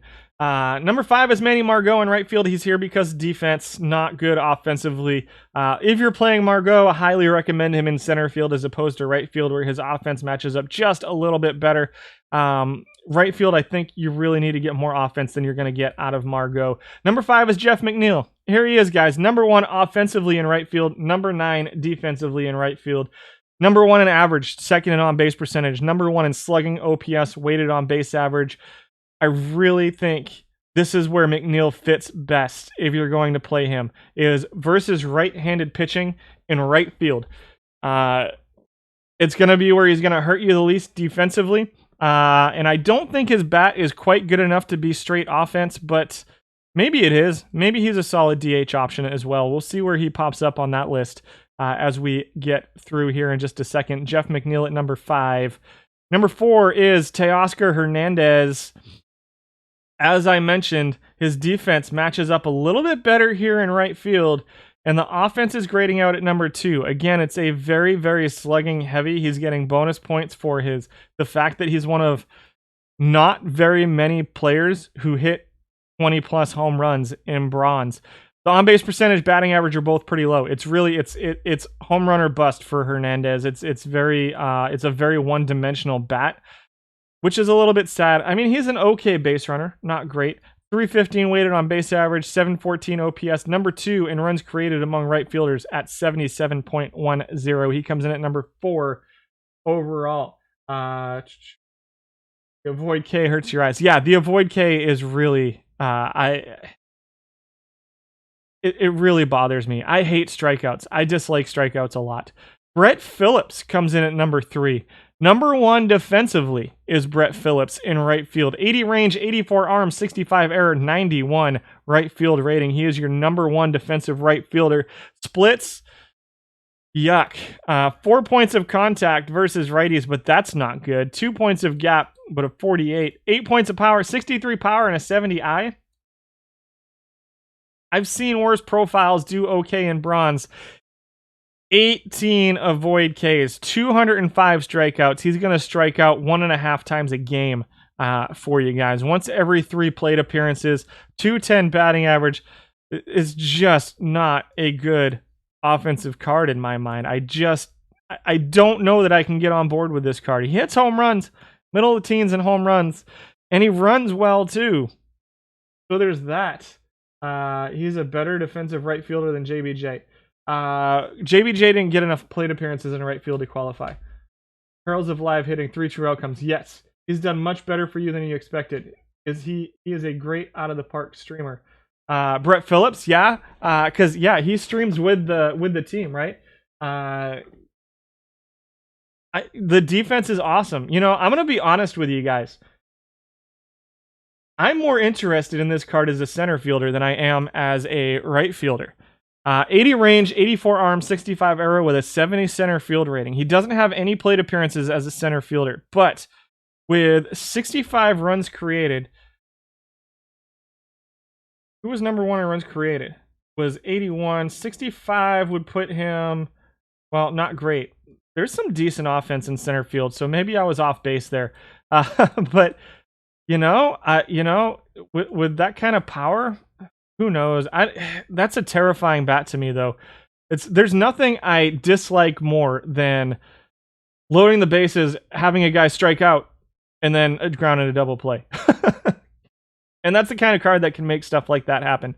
Verdugo comes in at number 2. He's number 6 offensively, number 4 defensively. I think this is a pretty good option here in right field, especially versus right-handed pitching. 4th in weighted on base average, 10 plus home runs, decent base running, decent to okay base running, solid batting average, solid on base percentage for Alex Verdugo. And number 1 is Billy Southworth, who I think versus righties is a really, really solid option in right field, and I don't think he's so bad. That 87 avoid Ks is going to help him enough that he's serviceable versus lefties. And we talk a lot about platoons. Who do you want to platoon here? Who do you want to platoon there? And you can only fit so many platoons in your lineup. That said, there's a lot of guys who platoon that make that easier. Billy Southworth is not one of those guys. He only plays right field. He does it very well, and he gives good offense versus right-handed pitching, but again, it makes it tough to platoon because he only plays that.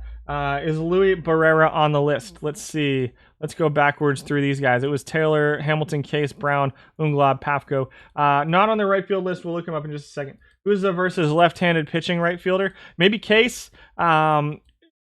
Gives you pretty solid numbers versus lefties. There weren't really any guys on this list in right field who had splits versus lefties. Maybe Hernandez. I gotta be honest. I think Southworth's the best versus lefties too. He's pretty solid versus lefties too. The rest of these guys really are. It's a very versus righty heavy split. Here in the format, Hamilton. Let's see. You got Case who can hit versus lefties a little bit. Unglaub splits slightly versus lefties as well. So maybe Unglaub versus lefties if you're looking for a little bit of power, a little bit of base running ability as well. Even though he comes in 15th, I think he matches up better versus lefties than some of these other guys. The problem is limited, right? Thank you for the follow, EFAS TV. And I think that's it. Or Pafko. Those numbers don't look terrible versus lefties. This is a awful defensive right field card. But those numbers don't look too bad versus lefties. I think you might be able to coax a little bit more than what you're seeing here out of Andy Pafko. Who are we looking for? You use Kapler in right field versus lefties. Let's see if we can find Kapler.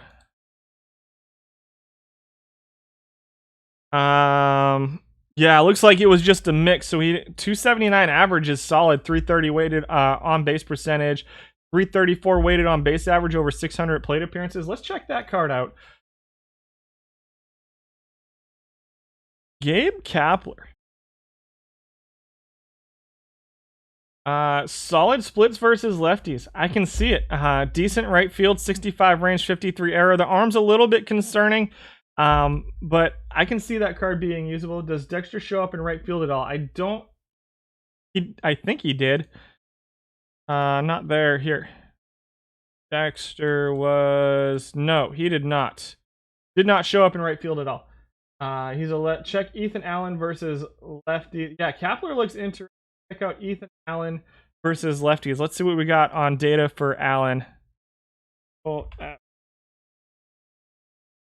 73 plate appearances for Allen, 333 average, 370 on base percentage, 420. That's a good looking offensive card. Let's check him out. Ethan Allen versus lefties. Splits a little bit versus righties, but, well, no, actually, only in gap. Looks decent versus lefties, 74, 66, and avoid Ks in contact. Not a ton of power here. Decent base running, good defense, and plays multiple positions. Solid looking card. Joe McEwing. Yeah, either one of those cards looks pretty interesting. So let's check out McEwing. What did you just do? There we go. 181 plate appearances for him, 253 average, 309 on base percentage, 373 slugging, 6 home runs, lots of strikeouts, decent base running, it looks like, for McEwing, middle of the pack. All right, let's get through these hitters real quick. Top 20 hitters. This is ignoring defense. All of their defensive value here is rated to 0. We're going to do this really, really fast. Mike Felder comes in at number 20. These are your top 20 out of 102 qualifying batters with 600 or more plate appearances. Felder is number 20. A little bit surprised there. Wilmer Flores at 19. Charlie Dexter at 18. Dan Gladden at 17. 16 is Harold Baines. 15 is Frank Isbell. 14 is Chick Gandil. 13 is Rich McKinney, who we didn't really see on any of these lists. Plays second base, third base, right field. Interesting utility card, especially if you can hide him versus lefties. This is a card that hits pretty well versus lefties. Taylor Trammell at number 12. I don't know, guys. I don't know. 13th in runs created overall out of 102 players for Taylor Trammell. It just doesn't look like it should perform. 11 is Dick Krachowski. 10 is Teoscar Hernandez, home runner bust for Teoscar. 9 is Ham Hyatt. 8 is Pete Rose, solid designated hitter option. I don't know how Trammell's on that list. It's weighted on base average at 321, like with steals and solid runs created, just because of the way it's calculated. Like the things that I use to calculate it are all pretty good for Taylor Trammell. Top 30 in home runs, like it's not a terrible offensive card right now. It's crazy. Hal McRae at number 7, above Pete Rose. A little bit surprising there, but again, Pete Rose is getting hurt on this list because of home runs being calculated. Again, I really think Pete Rose is higher. He's number 2 in weighted on base average overall, number 4 in runs created overall. He's probably closer to top 5 to me. Not like a definitive number 1 or anything like that, just because he splits versus lefties a little bit heavy, and it's such a righty-driven format. But this Pete Rose card is a really solid offensive card at number 8. Number 7 is McRae. Number 6 is Jose Martinez. I think people know to platoon Jose Martinez, and that's how he ends up so high on this list. He absolutely mashes left-handed pitching, does Jose Martinez. Jeff McNeil at number 5. Yuli at number 4. Number 3 is Lee McGee. Number 2 is Jimin Choi. Wow. With number 3 in weighted on base average, 3rd in runs created, and hits home runs. 62nd out of 102 in steals for Jimin Choi. And number 1 is... You guys have any guesses? I don't even know. Tim Raines comes in at number 1. On today's list. Number 1 in weighted on base average, number 1 in runs created. So good in weighted on base average and runs created, that being 53rd and 41st in the other two categories that get calculated. he is 53rd and 41st and still number 1 overall. Solid week for Tim Raines here. Sudakis not number 1. No. I can go backwards a little bit here if you want. I'm not going to go through all 100. Felipe Allu, Beltre, Archdeacon, Jones, Case, Arize, Verdugo, Southworth, Merton. I don't remember what Sudakis was. Sudakis. Oh, he had a lot of home runs is what it was with him, wasn't he? I don't even... What's the delta between number 1 and number 2? Was... Go all the way back up. You see how fast this is running? That's because I cut all the other stuff out and I haven't put it back in. Next time you see me, it'll be going a lot slower. Raines at 38 points of value. 0.01 points of value between Raines and Choi. And then you get down a little bit. So it's like 1 point or so. I really think so Rose is really probably getting hurt the most because of the new formula by anybody on this list. All I'd have to do probably is delete home runs, is take home runs out of the formula, and he moves up to number 2 pretty quickly, I think. You win without Raines or Rose. I don't think I use either of them. You can't play Simmons and JBJ and Hedges, but if you take a little offense here, you can make it. I agree. I think there's a lot of ways to put an offense together here in Bronze. And so I'm pretty clear when I come to the streams that I'm not trying to be smarter than anybody. I'm just giving you guys numbers. And I don't even necessarily think my formula is my formula is definitely not perfect for calculating offense, defense. It's always a work in progress. I'm always trying to make it better. I don't know if I did that this week. I really don't know if I made the formula better or worse this week. I'm not sold on it one way or the other right now. I'm going to spend a little bit more time on it over the next couple weeks and see if I can't figure out exactly what's going on there. But I try to give you guys good information. I try to give you guys good numbers. It's really like, this is what the stream's all about, is getting you guys these numbers. I'm not trying to tell you how to put a team together. So just for you guys to keep that in mind. Let's do the pitchers, top 15 pitchers. Let's zoom in on that because that's really far away. Let's move these over here. I'm also not sold on the way it looks right now. I don't love that either. There we go. I think that fits. How's that? Can we read that? Can we read that? It's kind of blank over here, isn't it? That's annoying. Move this way. That's a little bit better. A little bit better, I guess. Here's your pitchers. This is going to be a little bit different. I only have one slide for pitchers this time, so it's just going to be calculations are the same. It's for starters, it's innings pitched greater than 4. It's 2 times FIP plus ERA divided by 3 to average it out for the calculations. So hopefully that gives you some good stuff. Stuff that we added this week is quality start percentage and ground ball percentage.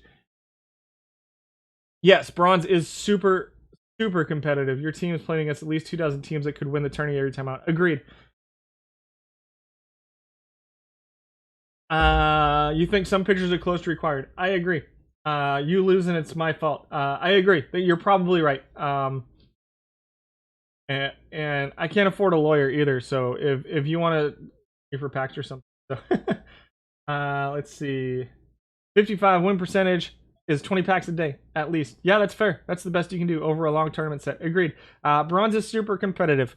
Agreed. Domingo Germán comes in at number 15. Again, so batting meta is 52% right-handed, 21% switch. So in essence, left-handed pitchers are going to face 73% right-handed batters. 26% left plus 21% switch means that right-handed pitchers are still going to face about 52% right-handed, their strong side. So do with that information what you will. I don't want to prognosticate what to do with that information, but keep that in mind. Domingo Germán comes in at number 15. I think there's a pretty big gap between like number 9 and 15 and the top kind of 7 or 8 pitchers here. So Germán at 385 FIP, 401 earned run average, 73% start percentage, just under 5 innings pitched per game, 52% ground ball percentage. This is ranked.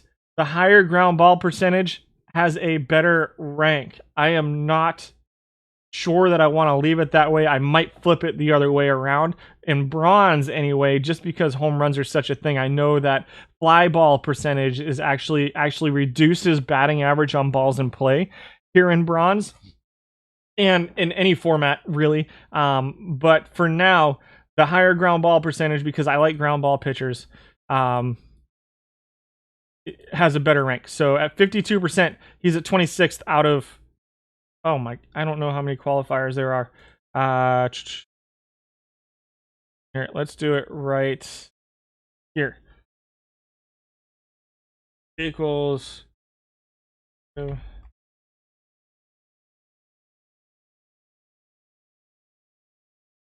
Enter. Okay, so we had 34 qualifying pitchers. I'll add that to the screen for, actually, let's just put it here. Equals this. There you go. You get to watch me work a little bit. German comes in at number 15. 14 is Jeremy Hefner. Good movement, good control versus righties. Just slightly worse versus lefties. Putting up a 384 FIP, 392 earned run average, and just 211 innings pitched for Hefner. Can I rank by left-hand pitcher, right-hand pitching as well on the list? Interesting. That's something I will think about in the future. But for today, we're just going to go through the top 15. Is this filtered by starters, or is this just all pitchers? This is starters. So this is pitchers with 4 or more innings pitched per game to start. And then we're going to go through and switch it and do relief pitchers. You can build a whole bronze team for the price of a single gold. Really probably cheaper than that. You can definitely build a bronze team very quickly. Hefner at 14, 384 FIP, 392 earned run average. Home runs a little bit of an issue, 0.68. 31st in strikeouts as well. Hefner is valuable because of his walks, but other than that, doesn't get used too much. 13 is Joe Johnson. You can't not use Page, and he's extreme fly ball. Agreed. And so, yeah, that's why I'm on the fence about the ground ball rankings. I think I might switch it back and forth. Joe Johnson's this is an interesting looking card to me. He's 8th in FIP. It's a sidearm pitcher with a ground ball tendency, but a 79 movement, 61 control tells me he's going to be pretty good at home runs and okay at avoiding walks as well. 18th in quality start percentage at 51%, 55% ground ball percentage has him 12th. So if you're running the Simmons, the Orem, second baseman with solid infield defense, then Johnson might pitch a little bit better than this, but he's number 2 in home run suppression as well. So keep that in mind. Joe Johnson at number 13, 8th in FIP. But you're going to want good defense behind him, because obviously if you don't, the ERA is gonna balloon just a little bit. That's a 427 innings sample size for Joe Johnson. Harley Young is your number 1 home run suppression pitcher in the format. Doesn't strike many guys out and struggles with control, unfortunately. So you're seeing a 370 FIP with a 414 earned run average for Harley Young. Definitely want to have good defense behind him. 285 innings pitched sample size. I suspect the FIP will rise just a little bit, and I can see that ERA coming down just a little bit. I think they'll probably compress just a little bit if he ever gets more play for Harley Young. Low hold runners with a middling stamina for Young. I think that some of the you've got the big 3 here, and I think some of the live cards that have been injected into bronze over the last couple months that have either dropped down or shown up as new cards with better stamina are kind of making cards like Harley Young not terribly usable right now. You care more for ground balls. You got bronze Page at the back, and your perfect draft early. Still rocked it crazy. Yeah, the Page is ridiculous.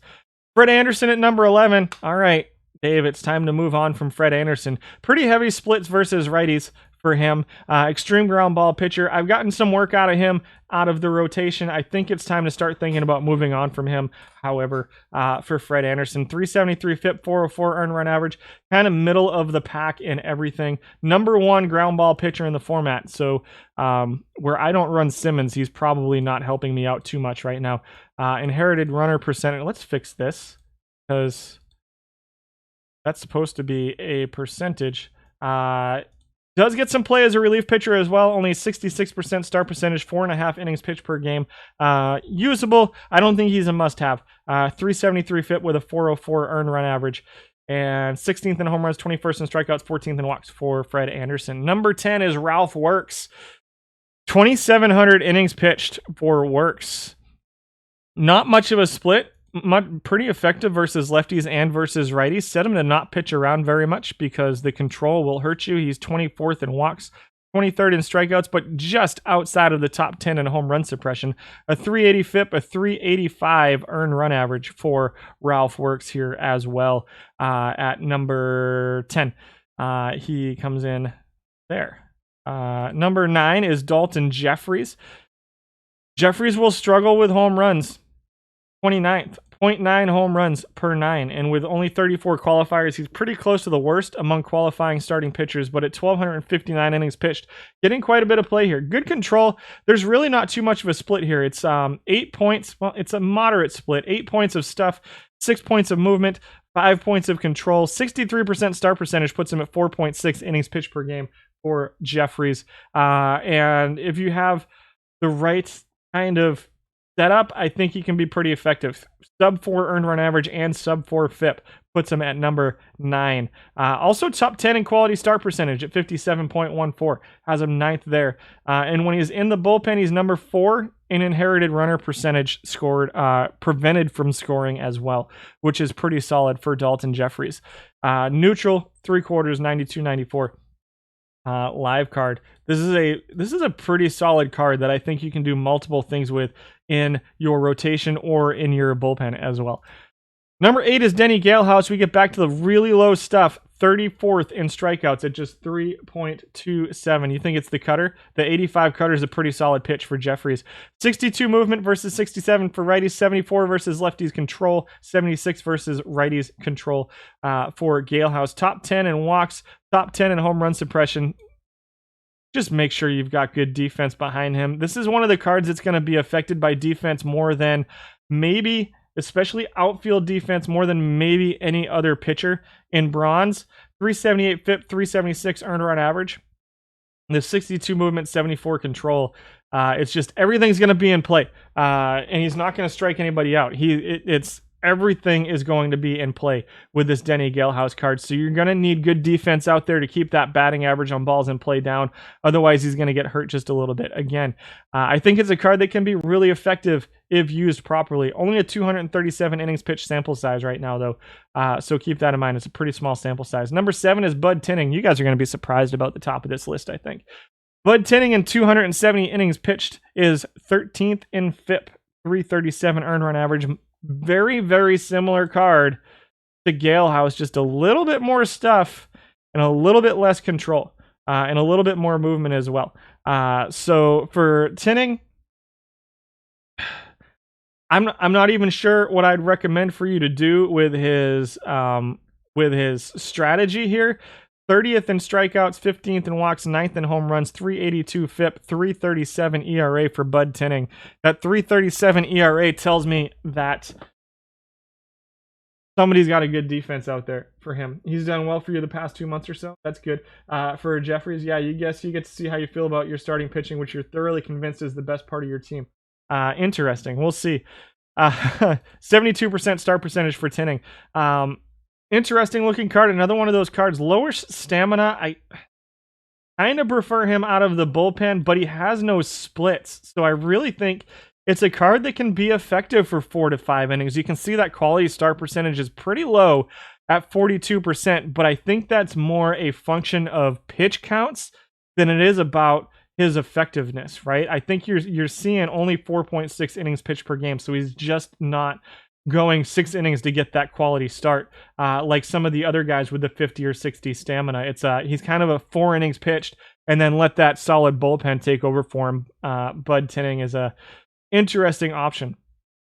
Don't hate him as a starter. I don't hate him as a reliever. Jim Barr comes in at number 6. This is a card that I actually kind of prefer a little bit as a reliever, although he's got a 77 stamina and is 6th in quality start percentage at 59.35. 10th in earned run average, 5th in FIP for Jim Barr. Another guy, good defense. Give him that defense, guys. 75 movement, 75, 82 control versus righties for Jim Barr. It's a solid looking card. Is this a new one? I can't remember if this is a new one or not, but I don't know if I've ever seen it before. Again, doesn't strike people out, but doesn't walk people and doesn't let up home runs. Every single ball is going to be in play. He's a neutral pitcher. You're going to need good defense.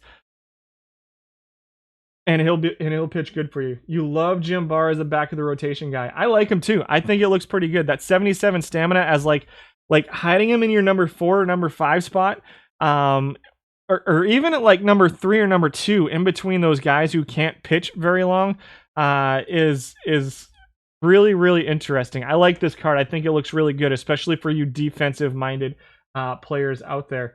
Can't hold anyone on base, though. 47 hold is not great, but it's, are you running Austin Hedges at catcher? Does it matter? Number 5 is Bill Bonham, dropping all the way to number 5.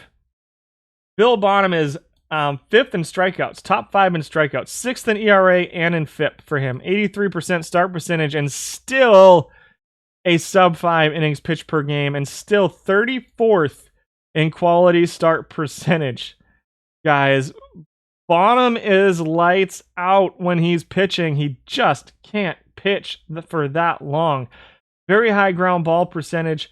Home runs, he's top 15. Walks are a little bit of a struggle, but top 5 in strikeouts. He just can't go 6 innings. Just can't go 6 innings. So adding this quality start percentage in here for me is a little bit eye-opening. Like we knew, right, that Bonham was a lower innings pitched guy. We knew that he was effective while he was in there, but how long could he be effective was a question. And so can you get 6 innings out of him? I don't know. Occasionally, yeah, probably. I don't know. Somebody try him out with higher pitch count. Because I think this is more, again, pitch counts pulling him early than anything else. Is he a relief pitcher? Sure. I think he could pitch well out of the pen. Absolutely. Is he better in the bullpen? I think he could definitely be really effective out of the bullpen for you. The inherited runner percentage is almost top 10 out of these 34 guys, which doesn't tell me too much because most of these guys are getting starts. So I imagine the inherited runner percentage is fractional, but bottom page gross in an 8-man pen, maybe. Yeah, you're getting 5.4 on average. Yeah, we're seeing 4.8 here. So I think he's a usable pitcher. I think he's usable as a starter or a reliever. You just got to have the right team around him. Number 4 is Gross. 4.95 innings pitched per game, 46% quality start percentage for Don Gross. Pretty heavy lefty splits. Gross is a guy that I prefer out of the bullpen. The 30 stamina with the big splits here makes me think he's kind of specialist, but you're getting 5 innings pitched out of him at 3.5 earned run average and FIP. So obviously can be effective as a starter, 80% start percentage, ground ball percentage at 57%, but still 25th in quality start percentage. So, these big 3, they're pretty taxing on your bullpen. We're not going to lie about that. Gross comes in at number 4. Number 3 is Barry Latman into the top 3.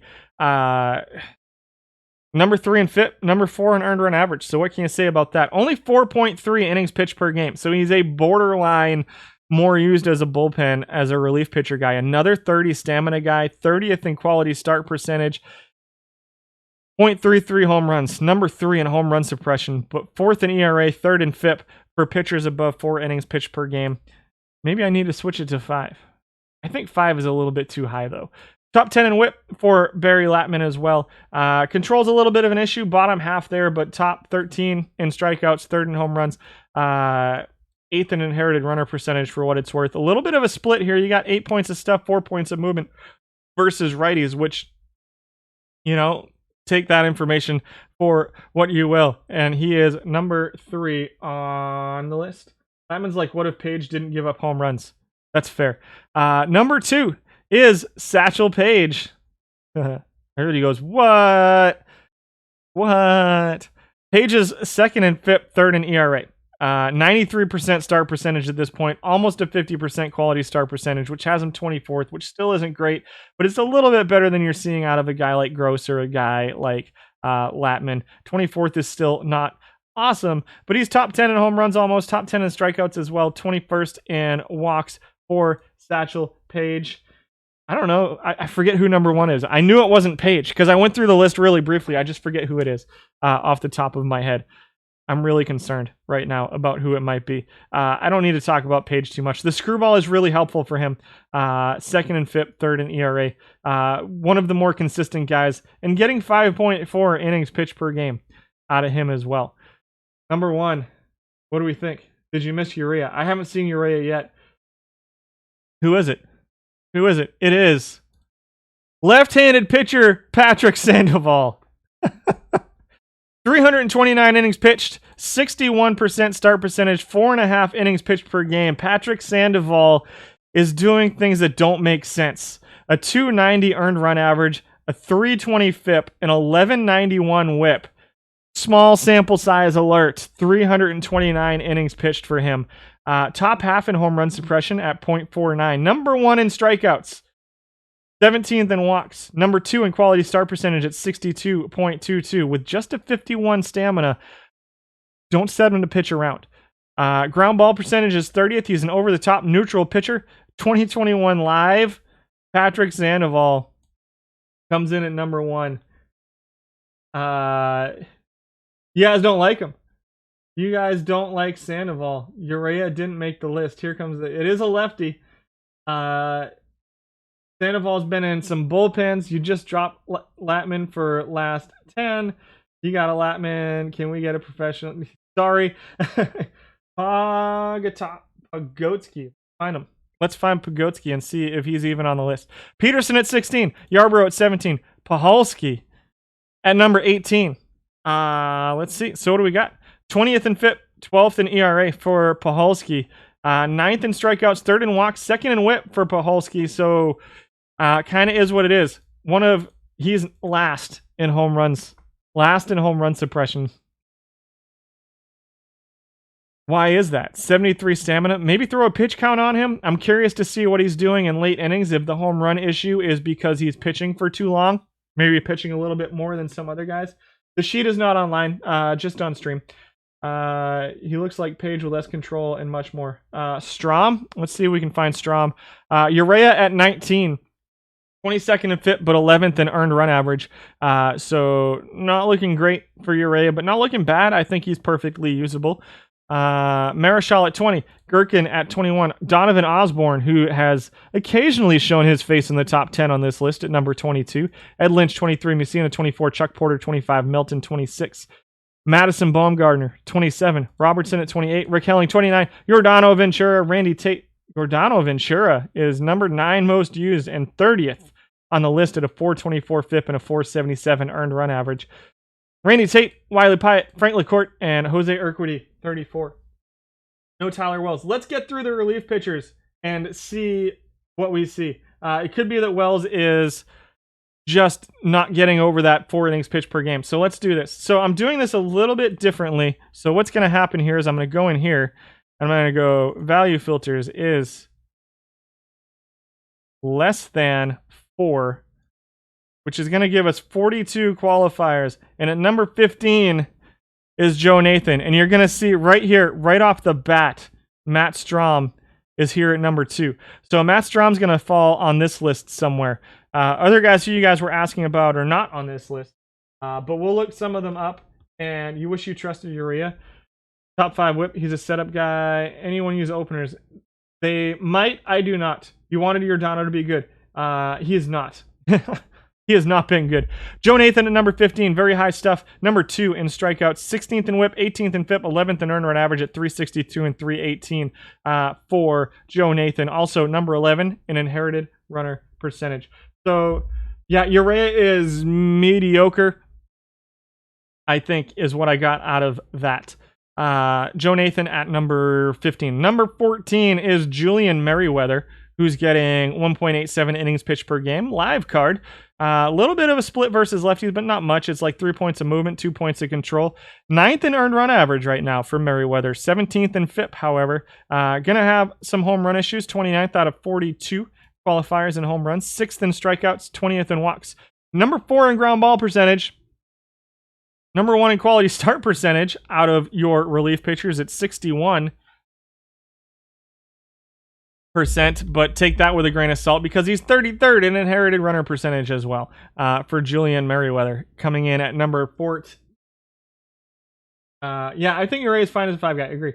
Half starters have the starters are openers. You've had success with Uriah as well. I think you can have success with Uriah. Anthony Masevich comes in at number 13. Splits versus lefties here. Does Masevich at 87 stuff, 54 movement, 71 control. Pretty solid splits. 11 points of stuff, 9 points of movement, 5 points of control. So leads me to think, hey, left-handed specialist. 6th and 5th for him, but 17th in earned run average for Masevich. He comes in at number 13. 20th in home runs, 11th in strikeouts, 31st in inherited runner percentage for Masevich, which is a little surprising to me, considering how high his stuff and control are. You would think a guy with stuff and control this high would have a little bit better inherited runner percentage, but he does not. Number 12, what about Ty France? Is he getting an upgrade? We'll see. I'll take a look and see if we can find him. Put two of them together and you get 8 quality innings. That's fair. Tony Pena at number 12. Good movement, good control for Tony Pena. Another guy that you're going to want to have good defense behind. 343 FIP, 338 earned run average. 3 mediocre pitches, but getting it done. Hasn't made very few starts. A 0% quality start percentage is not good for Tony Pena. 29th in strikeouts, but almost top 10 in home runs. Number 4 in walks per 9 innings, and 13.06 whip is 21st for Tony Pena.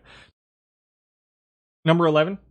Yeah, he's okay. Twitch and Salas are essential, is what Hero Driver is saying. You think the secret with pitchers like Uriah is to recognize that while they don't have the best control, they also don't have good enough stuff movement to get away with crank and pitch around all the way down. That's fair as well. Wayne Scher comes in at number 11. I hate this card. I have never been able to get him to work for me.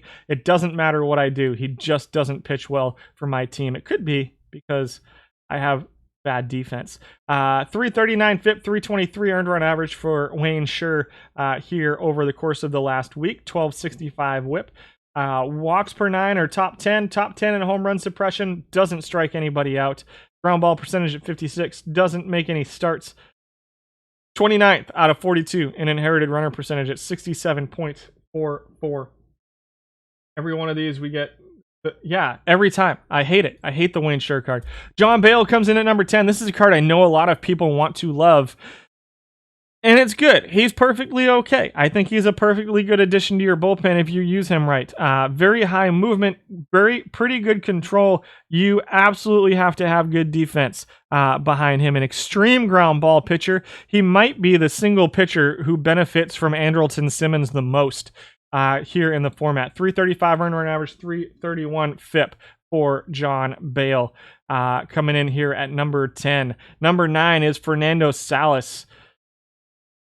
We get he's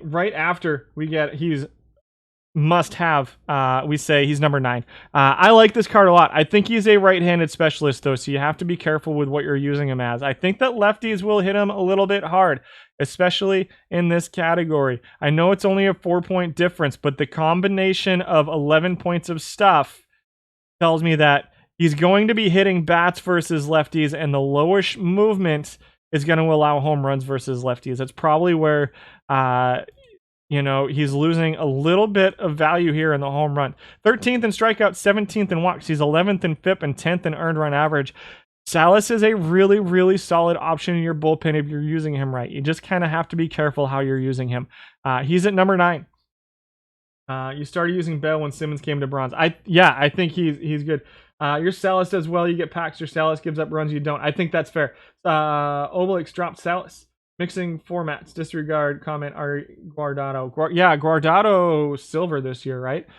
I like Salas. He's in my bullpen as a right-handed specialist.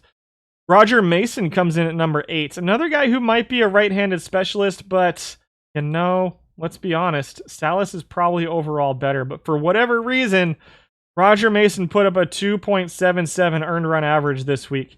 The 355 FIP makes more sense to me than a 277 earned run average. 0.67 home runs per 24th in home runs, and 2nd in earned run average is weird.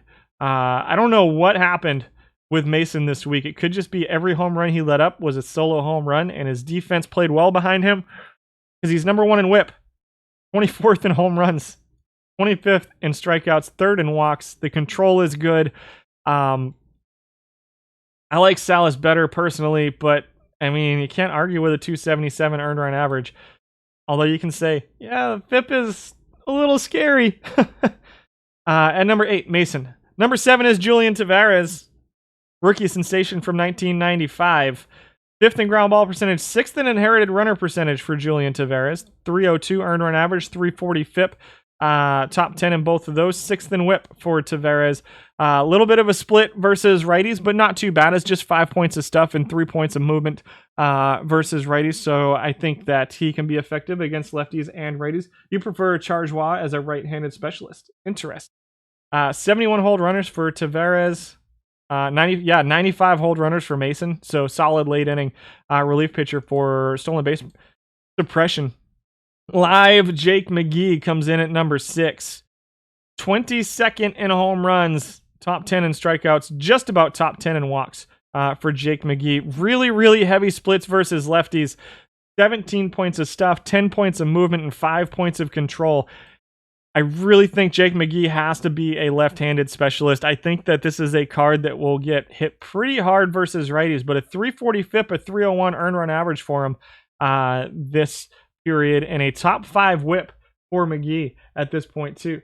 This is due to defenses everybody runs. Pretty much all the low movement guys have ERA below whip. Yeah, and high movement guys go more the other way. Yeah, I think I agree with you on that. Number 5 is Matt Belisle. Good movement, good control for Belisle. Your typical, solid defense, but he's going to put up a good ERA if you have it. Almost top 10 in home runs, number 2 in walks, number 2 in whip for Belisle. But again, doesn't strike too many guys out. 341 FIP, 281 earned run average. 69 movement, 85 control versus with 50 stuff versus lefties. 5 points of stuff, 6 points of movement, and 1 point of control versus righties. So not quite specialist territory, but going to pitch a little bit better versus righties, I think. And with the heavy right-handed batters, you can live with that. He's at number 5. 2011 snapshot, Matt Belisle. Any starting pitcher from Colorado is a little bit concerning, however.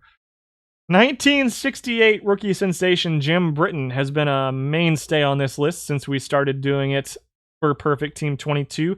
Number 1 in home run suppression, number 5 in FIP, number 6 in earned run average for Jim Britton. Walks are a little bit scary. Doesn't strike too many guys out, just 26th in strikeouts as well. But the home run suppression is really what gets him high on the list with a 332 FIP and a 295 earned run average. And he can pitch against both lefties and righties. The hold runner is a little bit low at 56 for Britton. No Rockies. I don't hate the Rockies. I love the Rockies. I just, they're just a little bit scary when you're talking about pitching. Number 3 is Richard Bleier, who is absolutely, most positively, kind of has to be a left-handed specialist. You're talking 11 points of stuff, 12 points of movement, and 6 points of control versus lefties. I really think that these ratings are almost unpitchable versus righties. But I suppose if you set pitch around all the way up and then set your team's pitch around all the way up, maybe you can make it usable. 49 stuff, 57 movement is a little bit concerning to me. You might be able to get away with it at bronze. He's also an extreme ground ball pitcher. But if this was these ratings, they're just scary. Good hold runners for Bleier, though. 324 FIP, 288 earned run average. Tells me he's pitching well against whoever you're throwing him up against. 4th in whip, number 1 in walks, and number 9 in home runs. 31st in strikeouts, however. 3rd in ground ball percentage. So maybe the movement isn't that big of a deal since he's a ground ball pitcher. Is Richard Bleier. That control is pretty solid either way. Works weird well as left righties. Lots of ground ball guys at the top. Yes.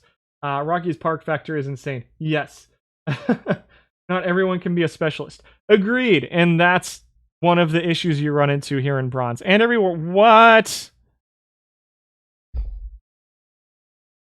I quit. What just happened? Wayne Twitchell came in at number 2, guys. Wayne Twitchell at number 2. The list is junk. It's terrible. It's awful. 315 FIP, 265 earned run average for Wayne Twitchell. Top 10 in strikeouts, number 5 in home runs. Wayne Twitchell at number 2. I think that I just lost all of all of the goodwill I've ever built up on the stream just left with one switch to number 2. I don't know who number 1 is. I did not look at the relief pitchers last night. I don't know who number 1 is. I can't imagine it's Matt Strom. I really can't. I really don't know. Let's find out. Number 1, relief pitcher. I'm not going to spend any time on Twitchell. You guys know who he is.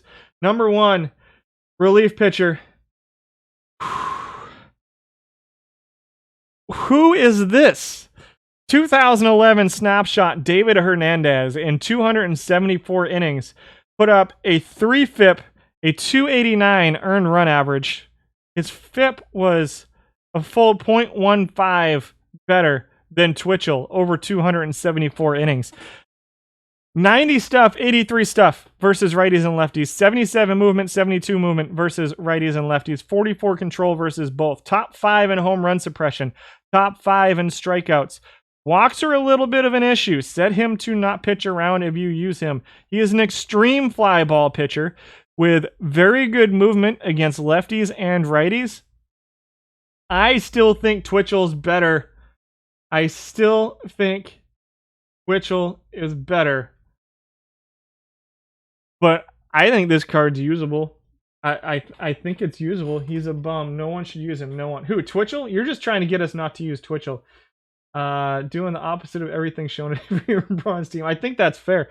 You're going to ask about Hernandez. It's Twitchell again. It takes top 2 spots. Instead of giving up home runs, he gives up 5 walks. 3.6 walks per 9 innings is concerning. I agree. The inherited run-in percentage is a little bit low. It is pretty bad too at 24th, but I think it's a usable card for sure. I still think Twitchell's number 1 in my heart, but who do we want to see? What happened with Ken Clay and John Mar Gomez? Let's find them. Clay was at 16. 14th in FIP, 18th in earned run average for Ken Clay. Keep in mind, high sample size thing there to keep in mind. So usable card, I think. High movement, good control. Ken Clay is a usable card. Brazier at 17 should be iron.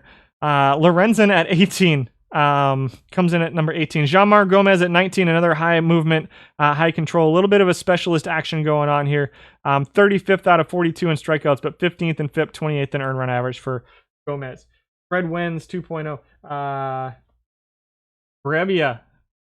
Let's find Brebbia.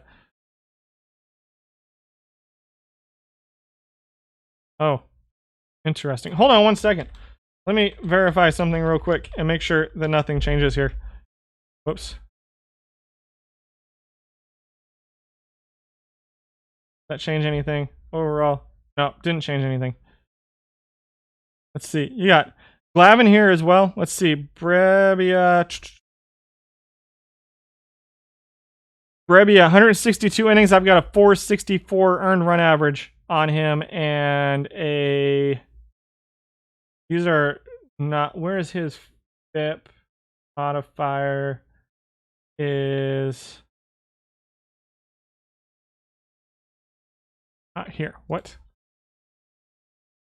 FIP mod is there. That's where it is. Let's find Brebbia again. Brebbia with a... not a great looking FIP for Brebbia. Joe Page and Ike Camp. Page. 78 innings on Page. Page got used a lot early on. Hasn't been getting used as much lately. A 2.3 earned run average for him and a... Where is this FIP?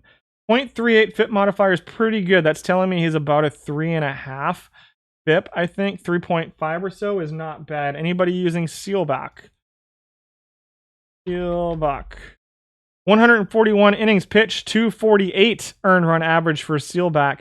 7 strikeouts, 3.4 walks, 0.31 home runs. So it looks like a high stuff, high movement, very low control guy. For Seelbach, a little bit concerning there. Any Tim Hill in here? Tim Hill. That's Trevor Cahill. Rich Hill. Tim Hill, 151 innings, 3.3 earned run average, 6 strikeouts. FIP modifier of 0.7. Outpitching his FIP a bit, it looks like. Looks like a 3.8 or so FIP with a 333 earned run average. Let me verify that for you real quick. Can't remember what the league FIP modifier is right now. It is 3.1. So, yeah, you're looking at like 3.8 or so FIP for Tim Hill with a 3.3 earned run average. Brad Hand. Brad Hand, 810 innings. He didn't make the list. 3.42 earned run average, a FIP mod of 0.62. You're looking at a 3.8 FIP, 3.42 ERA for Brad Hand. Rosenthal. Pleasure. 56, Seth Maness. 59 innings, 4.2 ERA, and really good FIP, however, for Seth Maness. You're looking at like a 2.9 FIP and a 4.2 earned run average. No strikeouts to speak of. Very, very good control. I believe that would be number one if he qualified. 0.45 walks per 9 innings. And 0.45 home runs is pretty solid as well. I'm going to check that card out. That's an interesting looking card. Seth Maness. Really good control, really good movements. Interesting. That's an interesting looking card to me. You think Maness was all you? Yeah, that's interesting. You've been using Hill as a lefty specialist with 3 pitches and an 81 slider. He's been working. Yeah, that's interesting. Wins. All right, we'll do a couple more. We'll do 3 more. If I didn't see you in chat, if I don't get to your guy, email me on or message me on Discord. Wins had a 363 earned run average and 3.7 or so FIP for Fred Wens at a 67% inherited runner percentage. Anyone use? We'll do Melton and McClure. Melton we looked at. McClure we will look at now, and we've got 173 innings, 3.74 earned run average, and a FIP mod of 0.2. So you're looking at 3.3 FIP or so for McClure. All right, guys. Marichal is, I think Marichal is usable if you do it right. Let's go to the main team and open some packs.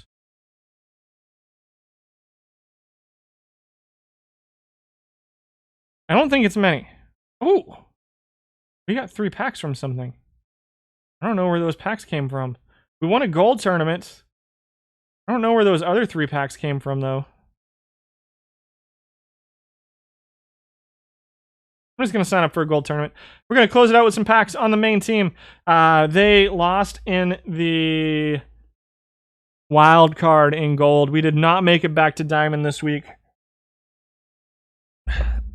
Only completed 1 of the team mission number 2s. Been rough. It's been rough for the main team. You're smarter now than you were 2 hours ago. That's good. You gave me... Oh, that's what they're from. I only got 3 packs from the stream today. I must have missed a button. I don't think I have any missions to turn in. Only incomplete. Sort by completion percentage.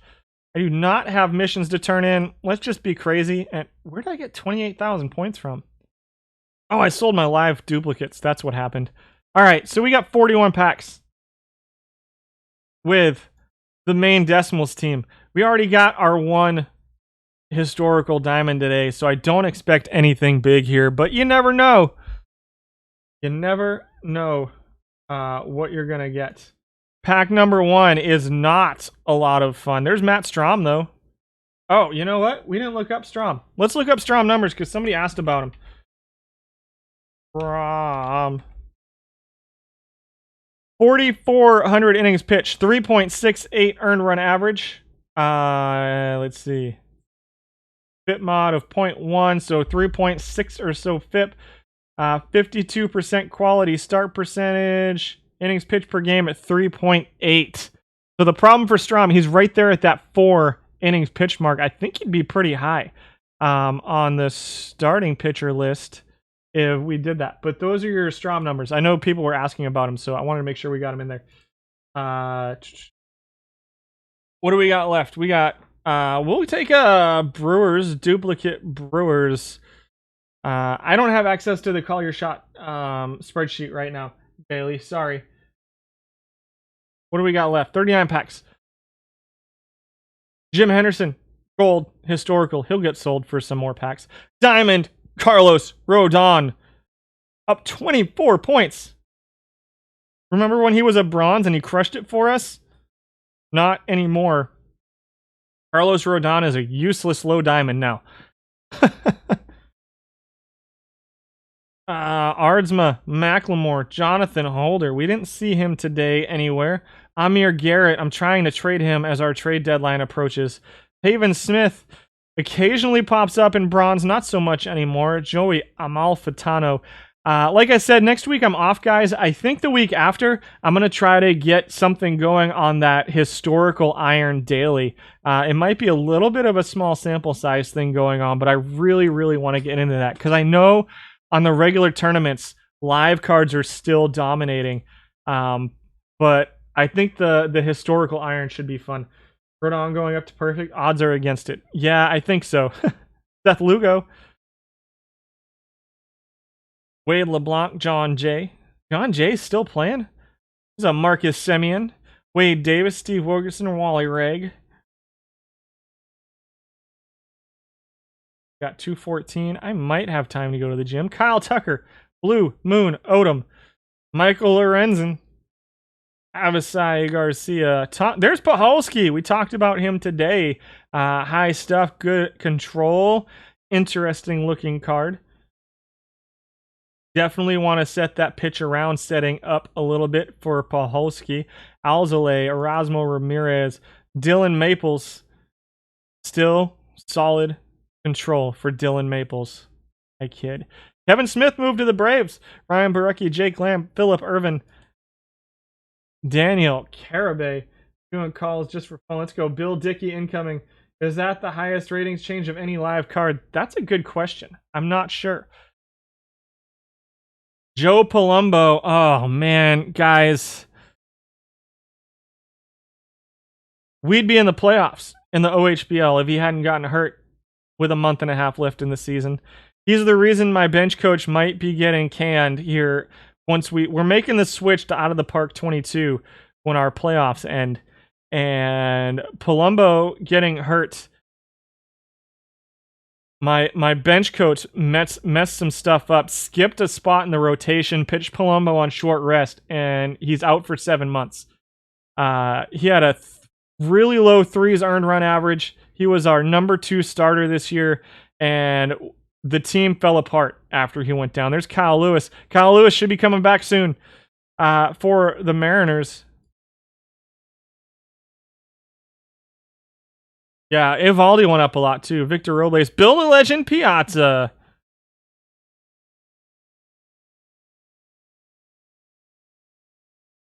Build a Legend Rose. Build a Legends in back-to-back packs, along with an Akil Badu and a Jonathan Stever. Stever is a solid iron pitcher.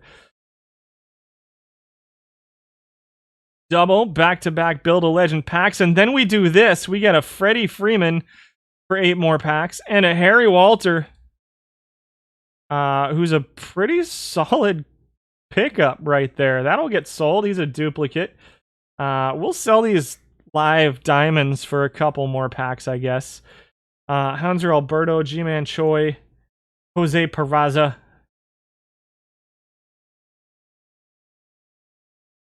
There's a Dave Eiler. That's a new card. Wonder. Chuck Nagy, Bronze Mission. Chelster Cuthbert. Sonny Gray.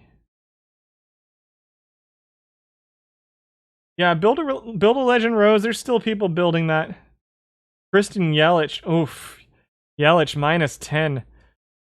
How are the Brewers in first place with Yelich struggling and JBJ playing center field? That's crazy. Solid pitching for them, apparently. Darno is a new silver for me. Jimmy Rollins Silver Mission card. -10 for COVID. Workman, gross. Workman with a -24. Probably should be more like a -80 at this point for Workman. There's Ahmed Rosario. He's going to not have his team option picked up in 2026 for the OHBL Cubs. Nicky Lopez gets some play in iron. Joe Smith, Angel Rondon. Tyler Chatwood, relief pitcher. Bronze. Ken Clay, we saw him today. Middle of the pack kind of relief pitcher. Mike Fears. 11 packs left. Dan Bard. Thought he was going to get traded from the Rockies. They didn't do it. What an awful trade deadline for the Rockies. Just terrible. What are they doing? Like, I can sit here as a Red Sox fan and be like, all you did was get Schwarber and some relief pitchers, but at least I'm not a Colorado Rockies fan right now. There's a Marty Barrett.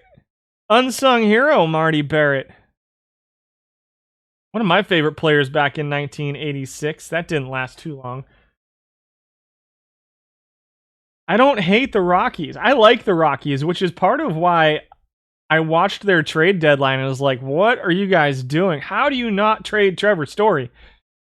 Like, the compensation pick, sure, but wow.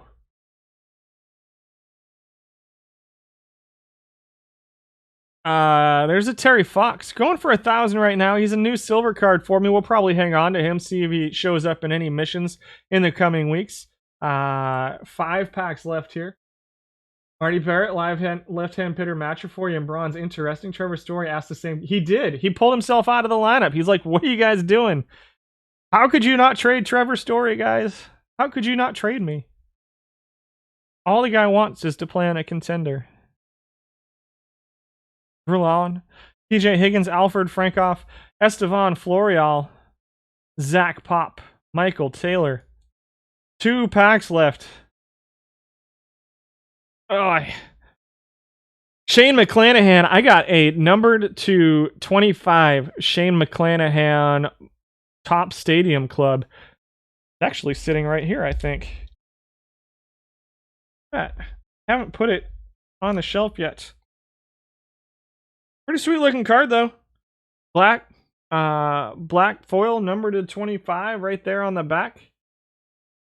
Pretty solid card.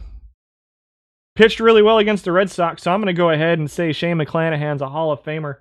And that was the end of those packs. Whatever. We'll sell those live cards we just got. I'm going to open this and eat it real quick before I go to the gym. What do we got for duplicate live cards right now? We got that Freeman. We got something else. Manage cards. Duplicates. Lives. Tag. Quick sell. What, 12 more? 12 more packs? Why not? Guess it'll be 13. Alright, this is going to wrap it up today. Again, off next week, guys. I appreciate you guys hanging out with me. Sorry we took so long today.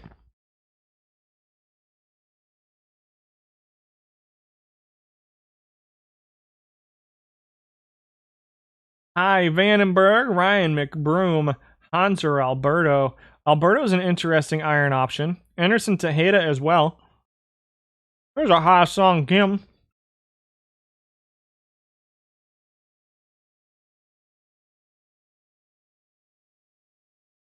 Ian Anderson has not been great. He's been hurt for the Braves. He should be back soon, though. I think he's throwing. Now, I only know that because he's on my fantasy team, too. One-hit wonder, Phil Clark. Jankowski. Stroller. Shogo. Jacob Barnes. Randy Bass, Willie Castro, Ray Murray. Glenn Borgman gets some use in iron as a catcher. I'm interested to see if he gets any use in the historical now. One of the worst trades in OHBL Cubs. I appreciate it, guys. I'm sorry that we're not streaming next week, but need a day off. And I'm going to be out of town all day on Monday, too, to get those kids. So we got to drive all the way to Dallas. Brooks Raley, silver there. We got 5 packs left, and then we're going to wrap it up. Nelson Cruz, Joe Johnson. I think we saw him on a list today. James Karinchak down from diamond to silver for the Indians. Nothing going right for the Indians this year. Best of luck to Terry Francona, who had to have hip surgery, I think. There was a Tyler Anderson. Kevin Sheets, 2 packs left. Yeah. No, well, we're just going to the airport. Margot Lauer, final pack of the day is our third Build a Legend of the day, Andrew McCutcheon. Guys, thank you for hanging out with me today and putting up with some growing pains on the list today. Hopefully, you guys, you like it. Send me some feedback. If you have other guys you want me to look at, shoot me a message on Discord. And yeah, I'll get back with you as soon as I can. Like I said, probably won't be today, but I'll try to get back to you tomorrow. And otherwise, we'll see you guys in a couple weeks. Enjoy your week off from having to listen to me talk. And yeah, we'll see you in a couple weeks, guys. Thanks again. Bye, guys.